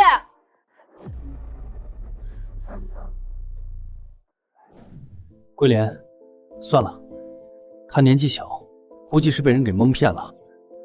才没有，是刘明远亲口告诉我的，他说你就是个骗子。刘明远，我问你，你知不知道他打算把村后面的水库抽干，让我们全村的人都渴死，好霸占这块地？什么？他怎么会这么坏？你可以在村子里随便打听打听，看看刘明远都干了些什么。桂莲，我们先回家吧，鱼苗别耽搁了。嗯。你们等一下！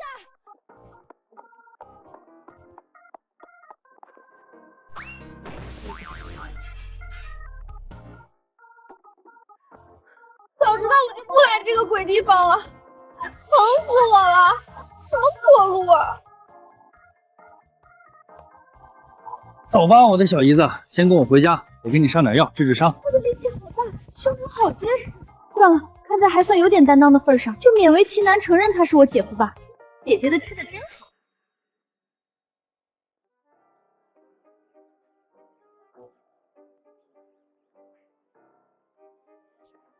疼，你轻点儿。叫什么叫？就你娇贵，不知道的还以为你是什么城里来的狐狸精呢，叫得这么大声。这俩姐妹还真是一个模子刻出来的，连嗓门都一样的。你干什么啊？好了，你穿上试试，走2步感受一下。真的不疼了，姐夫，你太厉害了，简直是神医啊！哟，现在知道叫姐夫了，刚才不还一口一个乡巴佬骗子吗？姐，我那不是被刘明远那个混蛋给骗了吗？不过说真的，你也该抽空跟我回家看看，家里老人也想见你。不回，城里人多嘴杂，事儿也多，我在这儿跟大牛过得挺好，清静自在。姐，那要不我也不回去了，我就在这儿陪你呗。你想都别想，村里条件差，你待得惯吗？再说家里就那么点地方，哪有给你住的？唯一的空屋子给另一位姑娘住了。那好吧。大牛哥，素材我都拍好了，等我回去把视频剪出来，再写一篇报道。你这世外道员的手艺肯定能火。你就是要走的那位姑娘啊？对啊，我今天就回城里。怎么了？你听见没？她要走了，那房间不就空出来了吗？我能住下了吧？太好了，晚上我要跟你一起睡。没事儿，让他住吧，我晚上扛得住。都多大的人了，怎么还跟个小孩子一样，非要人抱着才肯睡？姐，我其实很早知道爸妈在找你了，我也好想见你，但又怕你不喜欢我，所以……傻丫头，我很早就猜到了，那块玉佩我悄悄找人看过，价值不菲。不过在村子待习惯了，这里有大牛，有乡亲们，我不想舍弃这么多亲近的人，回到一个完全陌生的家里去。那就不走了。爸爸不是说也搬来吗？到时候我们一家人都在村子里，反正公司有人管，多好。我听爸说你很调皮，在城里可是个惹祸精。那个，姐，你说姐夫会不会半夜偷偷进来啊？别转移话题，既然你是我妹妹，以后我就得管着你，再调皮我就揍你。你姐姐人很好的，不是那种人，她不会进来的，相信你姐夫。姐，好想你每天晚上都能陪着我睡，好温暖。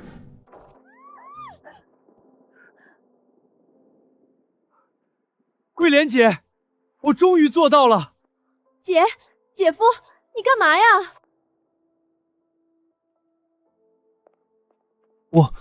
我不是故意的，我太激动了，没敲门就闯进来了，对不起。没事，别慌张，别把妹妹吓到了，慢慢说。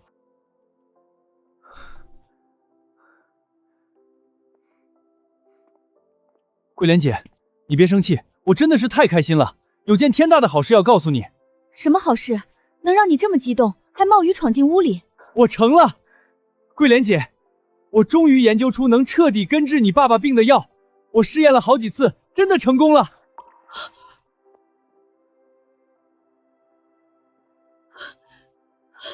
大牛，你说的是真的？这真的能治好我爸？姐夫，这是真的吗？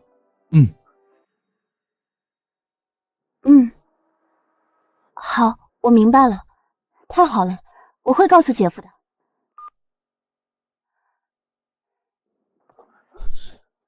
怎么样？我爸说，吃完姐夫你做的药膳后，感觉身体特别舒服，前所未有的轻松。刚才给他做体检的私人医生也打电话过来了，说检查结果显示各项指标都在奇迹般的好转，药效特别好。伯父的身体好了就行，好了就行。哦，对了，那位医生还特意问，说姐夫你这个药膳配方要不要考虑卖掉专利权？他说这绝对是医学界的重大突破。那个没什么意义，治病救人是天经地义的事情，拿这个去赚钱。姐夫，你没听到我说的吗？人家是让你卖专利呀，这得是多大一笔钱啊！小雨，你不懂，你姐夫就是这样的人，心特别善。姐夫，你这个性格在村里是好人，但在外面很容易吃大亏的。不过我建议，就算你不卖专利，也应该自己制药来卖。如果不想那么麻烦，至少也要开一家药膳店。为什么？我只想给家人和乡亲们治病。姐夫，你还不知道吧？那个刘明远他家里就是开连锁药店的，基本上咱们这周边所有城市的药店都被他家给垄断承包了。如果我们也开药房，那刘明远家里的生意肯定会受到影响。何止是影响，是早就受到影响了。现在刘明远他们家资金链出了大问题，他还一直能想求我们家投资呢。药方我可以给出去，就当做我娶桂莲的聘礼，送给伯父。让我开药店管账什么的，我可不行。不过开个药膳店做菜，我倒是比较喜欢。姐夫，你也太大方了吧？你知道你这个药方到底价值多少钱吗？一个药方而已，能有多值钱？价值1000亿啊！1000亿！小雨，你没骗我吧？这得是多少钱啊？让我用计算器数零，估计都要数半天。真有这么贵吗？就是一个治病的方子而已。姐夫，我这都是往少了说的，这可是能根治心脏病的特效药方，在医学界是颠覆性的。不过，既然姐夫你不想用它赚钱，那我们王家也不赚这个钱了，我们就把药方公开，免费给所有生病的人用。那再好不过了，治病救人，天经地义。小雨，你真的长大了。那当然，不能光让姐夫一个人当大好人，我也要做个女英雄。那这样，我先进城里一趟，去买点药材回来。咱们村里食材多，但药材种类还是太少了，我得再多琢磨琢磨，看看能不能开发出更多对身体有益的药膳。好，你去吧。不过我可跟你说好了，进了城不准搭理别的美女，听见没有？放心吧，我这辈子除了你，不会再多看别的女人一眼了。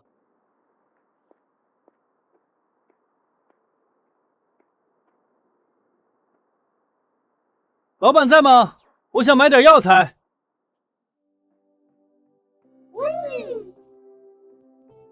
买药材是吗？好的，你稍等一下，我这就下来。哎，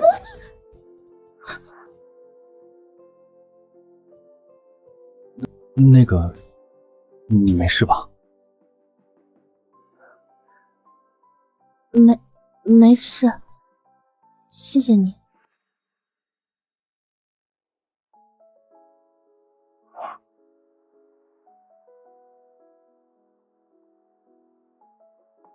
抱歉，得罪了。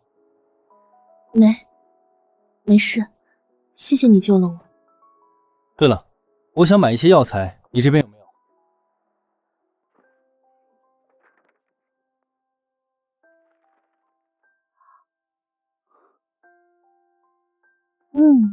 有点意思。你这是打算做菜？你看得懂药膳？你先做。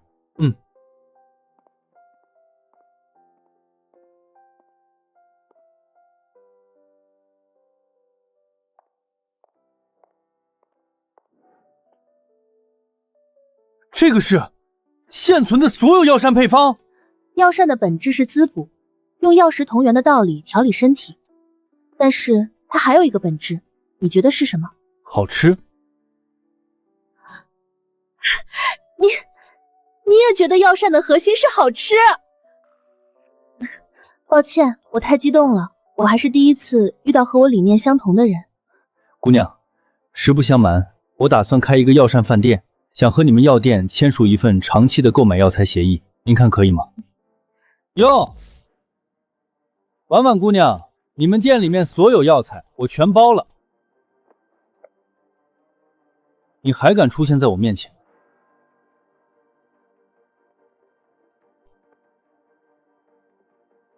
给你介绍一下，这位是武林泰斗聂路远聂大师。陈大牛，我看你今天能拿我怎么样？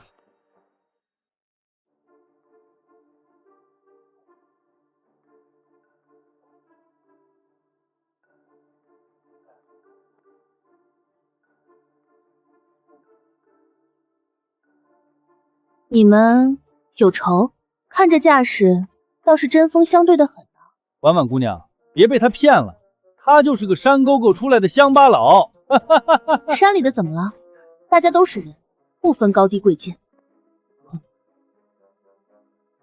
苏婉晓，你搞清楚，刘氏是苏家大客户，你竟为这废物跟我作对。客户？早知道你是这样的人，绝不合作，这笔生意不做了。好，非常好，聂大师，给我废了他们。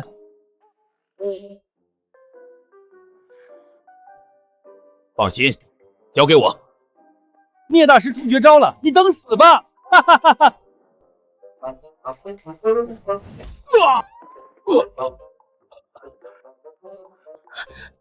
聂大师，你怎么了？大师，我扶你。没事，我大意了，没有闪。小子，你惹怒我了，看我的霹雳无敌手！什么狗屁大师，就是个骗子吧？大师，你没事吧？我没事，你等着，我们来日再战。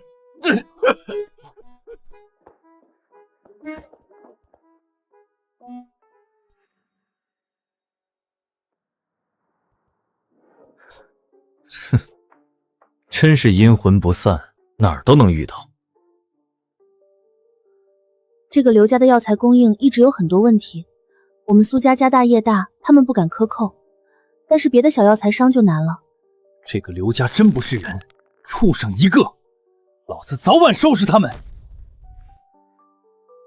如果你要开药膳饭店，光有一个药材可不够，这个你拿着。不行不行，这么珍贵的古籍我不能要。放在我手里，它就是一本旧书，根本发挥不了作用。只有在你手里，它才能展现真正的价值。我拿也可以，要不你入股吧，如何？你这算盘打得真好，让我免费给你提供珍贵药材，饭店的风险还要我来承担。那没有，你帮了我这么大忙，赚钱嘛，肯定要大家一起赚，才最开心。我答应你，不过我也有个条件。条件？什么条件？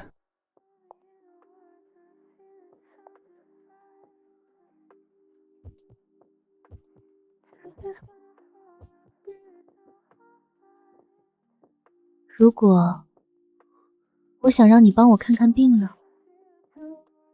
这是什么意思？看病？看什么病？不管了，为了村民们能过上好日子，拼了！这个病真是要了老命了。大牛，记得到时候把合同送来，我已经让人把第一批药材装车，直接送去你们村了。好的。记得常来玩呀。城里女人真是吃人的老虎，太吓人了。现在水库的鱼都卖出去了，药膳饭店的药材有了下落，就等李明月那边报社的好消息了，也不知道什么时候才能有回信。咦，什么时候咱们村的路变成这样子了？大牛，你可算回来了，快来，村里来客人了。客人？什么客人？我也没邀请别人来啊。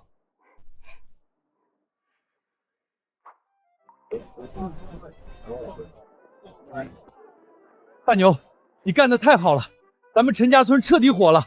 托你的福，大家今年肯定能赚大钱。能赚钱就好，大家的日子都能好过点。走，大牛，别傻站着了，我们一起去帮忙招呼客人。没想到陈家村真被他搞火了，看来那古墓的事情是彻底没着落了。不行，老子不爽！你们这群泥腿子也别想好过！爸，帮我联系一下王家，我要见王家老太太。对，就说王家的女儿嫁给我们这儿的乡巴佬了。陈大牛，我得不到的，你也别想安稳拥有。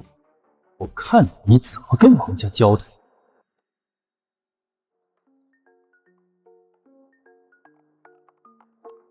姐，到底多少钱啊？你别一个人乐了，快告诉我们呀！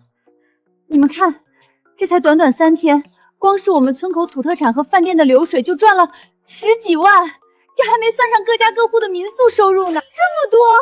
天哪，姐夫你太厉害了！不过大牛，你那个药膳到底怎么回事啊？好多游客都跟我反映说吃了之后回去就拉肚子了。嗨，那不是拉肚子，是排湿气呢。城里人身里湿气重，我这药膳正好帮他们排出来，这是正常现象，好事儿。哦，原来是这样啊，那就好，我还一直担心会出什么问题呢。桂莲姐，我有件事儿想跟你说一下。姐，我姐夫是想说他要正式上门提亲了。提亲？去哪里提亲？桂莲姐，我想去你家正式向你提亲。大牛，其实我们就在村里办个酒席，简单结婚也可以的，不用那么麻烦。不行，我答应过你的，要风风光光的迎娶你，必须是八抬大轿，明媒正娶，不能让你受半点委屈。就是啊，姐，姐夫这么有诚意，你就答应吧。好，那我们就回家去看一下。小雨，这就是咱家。没错，姐，这也是你家，别那么客气。二小姐，您回来了，这位应该就是陈大牛先生吧？不好意思，您请回吧，老太太吩咐过了，她不喜欢您。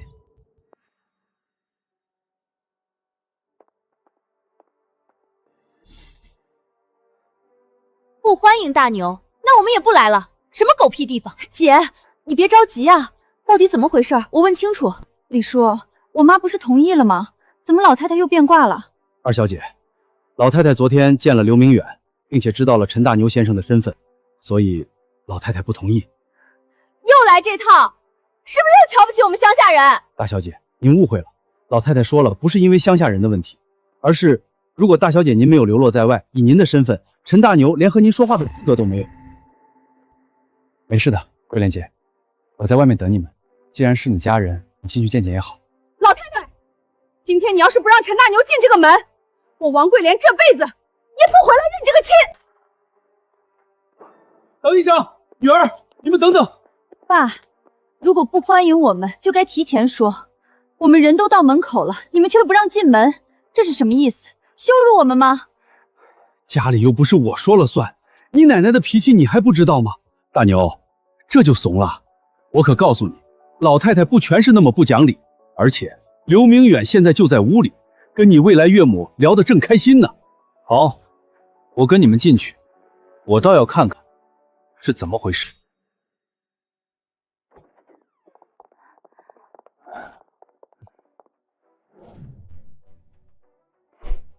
哟，这不是乡巴佬陈大牛吗？哼，怎么，真以为自己能踏进王家的大门了？我看你是真的找抽。你算个什么东西？告诉你，在王家没有你说话的份儿。好，好的很。大牛，我们走，这门不进也罢，人我也算见过了，没什么可待的了。既然来了，就坐一下吧。对对对，女儿，大牛，老太太都开口了，坐一下，坐一下吧。这样的人渣你们也相信，也留他在家里？那我回来干什么？回来受气的吗？哦，你说小刘啊，你不喜欢？没错，我不喜欢。他对村子做过的那些坏事，足够他进监狱待一辈子了。来人，老太太，把这个人打一顿，丢出去吧。陈大牛，你完了！我说过，敢招惹老太太，你们就等死吧！你们干什么？抓我干什么？老太太，你要丢出去的是他呀！我们王家的事，还轮不到一个外人在这里指手画脚。桂莲，这是你回家奶奶给你的第一个礼物，还满意吗？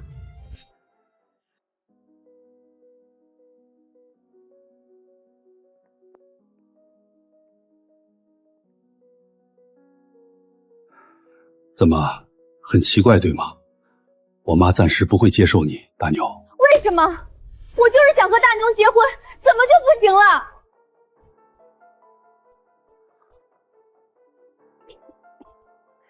我没说不行，你得给我支持你们的理由。我的理由就是我爱他，我为什么需要你们支持？我自己的人生我自己做主。再说了，我们现在经营的度假山村也不少赚，我们能养活自己。来人，把箱子拿上来。这是你们度假山村最新采购的一批药材，准备用来做特色药膳的，对吧？陈大牛，你懂药材，你来看看这些东西效果如何啊？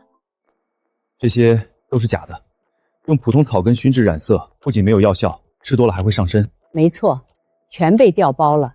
你不可能每一份药材都亲手烹饪，只要出一次问题，就只一次，你就得进去。怎么会这样？到底是谁做的？刘明远做的，而且他不会善罢甘休。今天把他丢出去，明天他就会用更阴险的手段。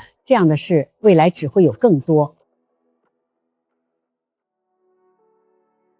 大牛，我问你，如果你进去了，你要怎么保护我的孙女？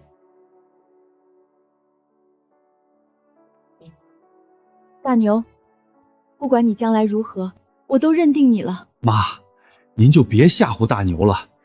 您要真想拆散他们，也不会费心查出刘明远的陷害，还当着我们的面拆穿了。就你多嘴。陈大牛，你会不会治病？会。那好，城郊的白河区域发生了洪水，很多人泡在水里，身体都出现了各种病症，急需见效快的药汤，你能不能熬制出来？能。妈，白河那边的情况可不简单，官方都已经介入了，这件事儿您确定要接下来？错，不是接下来，是去帮忙。国家有难，匹夫有责，大家伙都在出力，我们苏家也不能干看着。可这种事儿都有专业的救援队和志愿者，咱们不是专业人士，去了不是添乱吗？我想，老太君是想让我去对付洪水过后的吏治吧。你看出来了，刘家的手段确实高明。每年水灾过后，痢疾都会肆虐一段时间，需要很长时间才能控制住。他们就是靠着这个发灾难财。但是我不想看到百姓再受这种苦，所以大牛，拿出你的真本事来。有能力就要有责任。有药材吗？当然，来人，带大牛去药房，所有药材任他取用。是，老太君。陈先生，这边请。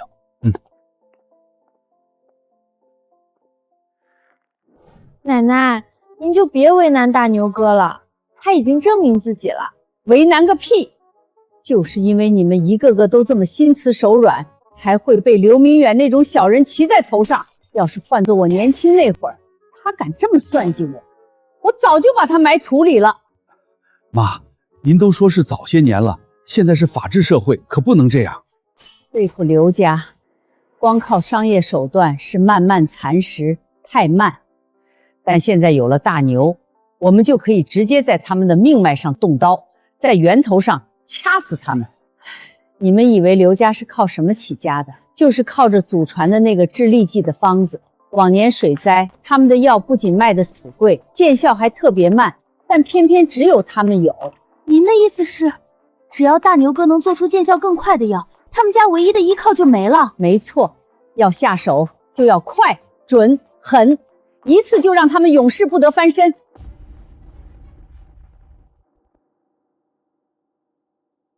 搞定。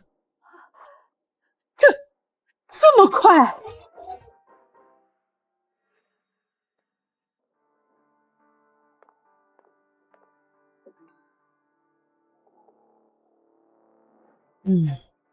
药气醇厚，配尾精妙，是好东西。来人，立刻送到集团的实验室去，用最快速度过出检测报告。对比刘家的药，我要精确到每一个数据。是的，太君。这是配方。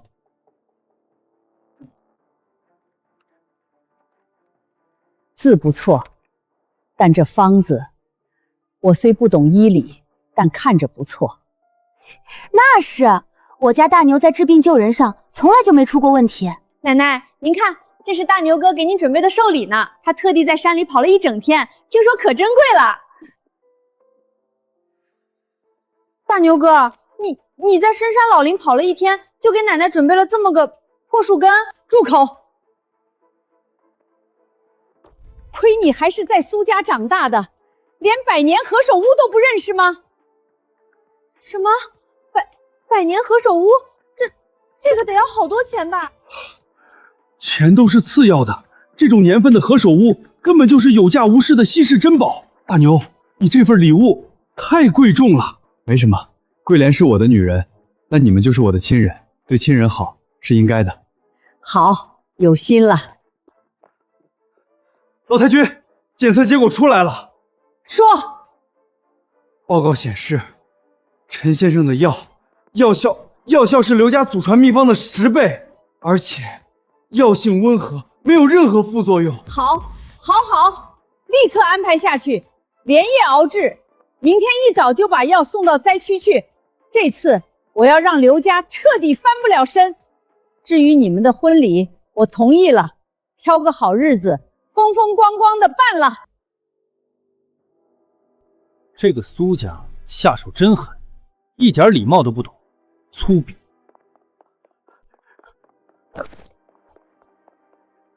少爷，不好了，出大事了！嚷嚷什么？天塌下来了？苏家他们也拿出了治蜥蜴的药方，刚刚得到的消息，药效是咱们家的10倍。什么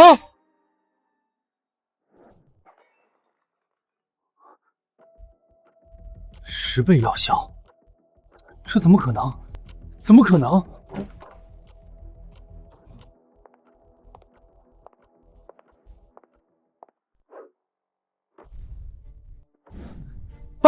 爸，你回来了，你听我解释。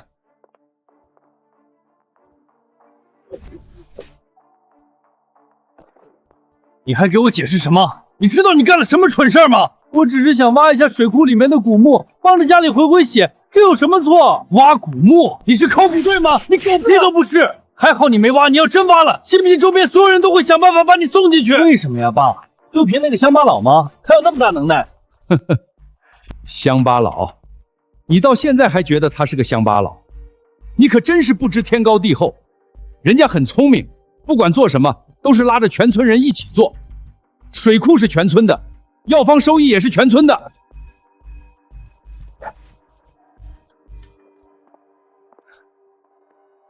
一群乡巴佬抱团取暖罢了，有什么可搭理的？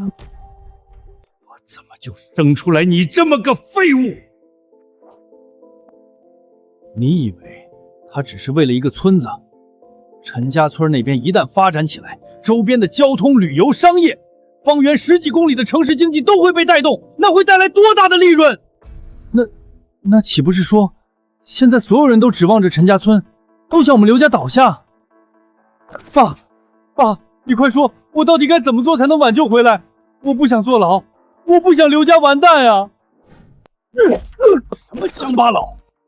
苏家老太君已经亲口承认，他现在是王家的未来继承人。你得罪的是未来的王家之主，蠢货！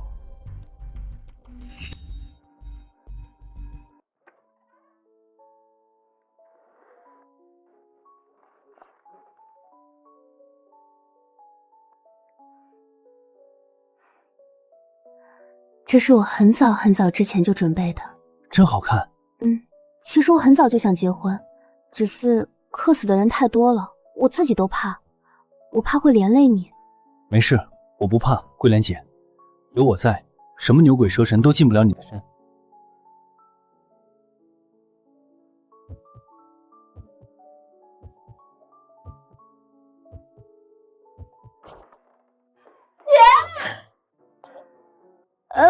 抱歉，我不知道你们在亲热。王小雨，我跟你说了多少次，进来要敲门。我这不是着急吗？有个天大的好事要跟你们说，家里的药材送来了，一大堆呢，你们要不要去看看？去看看吧，正事要紧。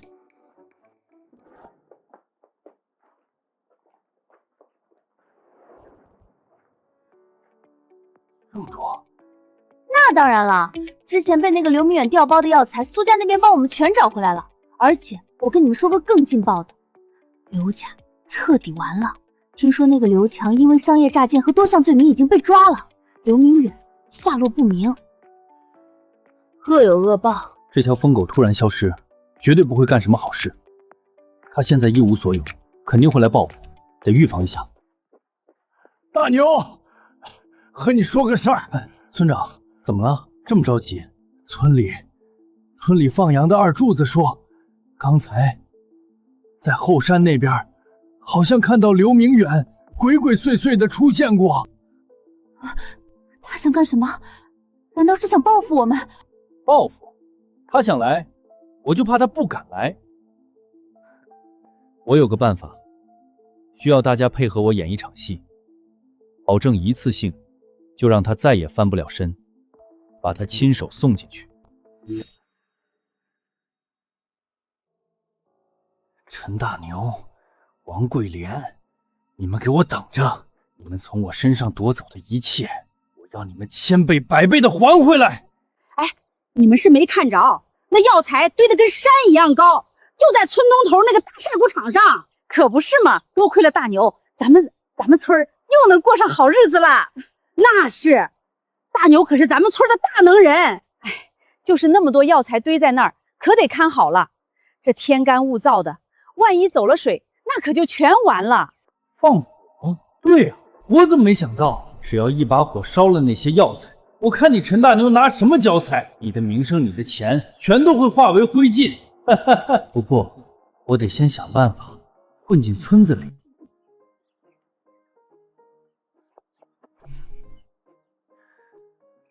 就是他了。这位美女，能认识一下吗？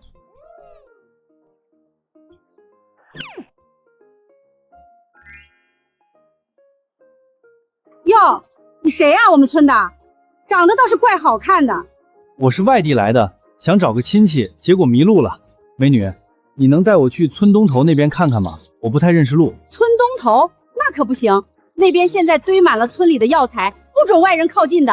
万一你是坏人怎么办？我给你钱，通融一下怎么样？钱？老娘不稀罕。不过嘛，你要是真想让我带你去，也不是不行。你有什么条件？你陪我回家一趟，我就带你去。什么？怎么？不愿意啊？不愿意就算了。哎，等等！为了烧了那些药材，为了报仇，老子今天就豁出去了。好啊，能去美女家做客是我的荣幸。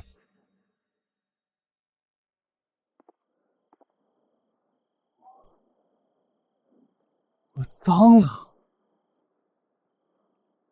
陈大牛，这一切都是拜你所赐。你给我等着，老子今天必须让你倾家荡产！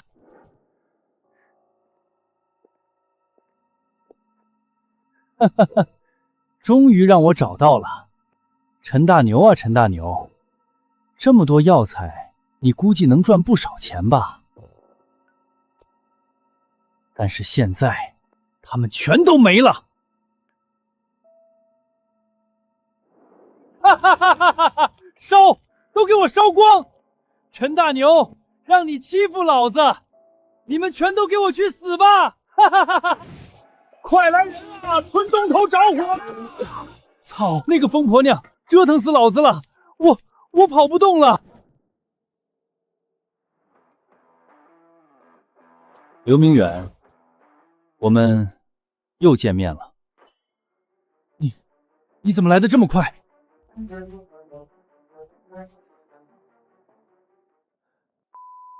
老子中计了！你们合起伙来给老子挖坑是不是？也不是挖坑，是你自己想跳进来的。大奎，你感觉如何？大牛，你人可真好。哎，要不先别着急把他交给执法队了，你先让我再带回家呗。随你。救命！救命啊！陈大牛，你个王八蛋！你放开我！男人，我终于有男人了，你跑不掉啦！大奎，你轻点啊！你这招也太损了。没办法，当时是柳大亏自己主动站出来要帮忙的。不过这家伙是真敢放火，这可是大事。我已经联系执法队了，放心吧，一会儿就给他送进去。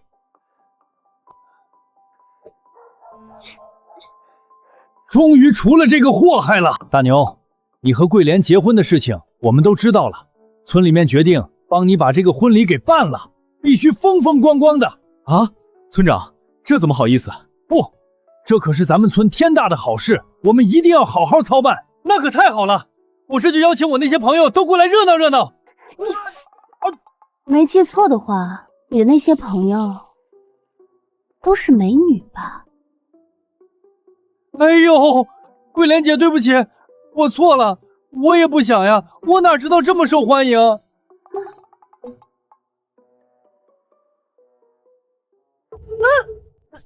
桂莲姐，你怎么了？哪里不舒服？没事啊，就突然啊。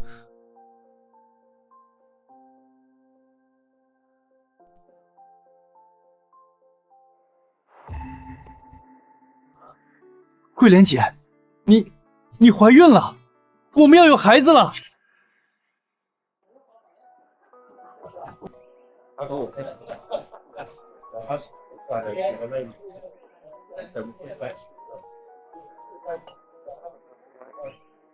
真热闹啊！怎么，这就紧张了？我以为你小子天不怕地不怕呢。这毕竟是第一次结婚，没经验。第一次，听你这口气，还想有第二次？你小子可以呀，桃花运真旺。你看那边好几个姑娘都为你掉金豆子呢。别人喜欢我，我控制不住；但是我喜欢谁，我能决定。我这辈子就认定桂莲姐一个人。及时到，新娘子来了！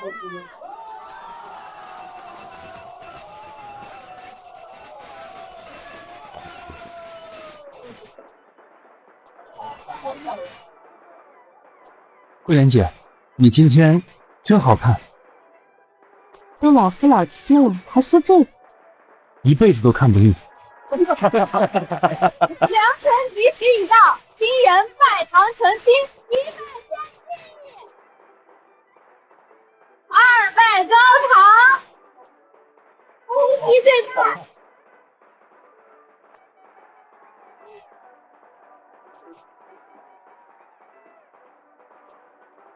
女成送人。哎呀，你干嘛？这么多人看着呢，还有孩子。怕什么？我抱我自己的媳妇儿，媳妇儿，我们入洞房喽！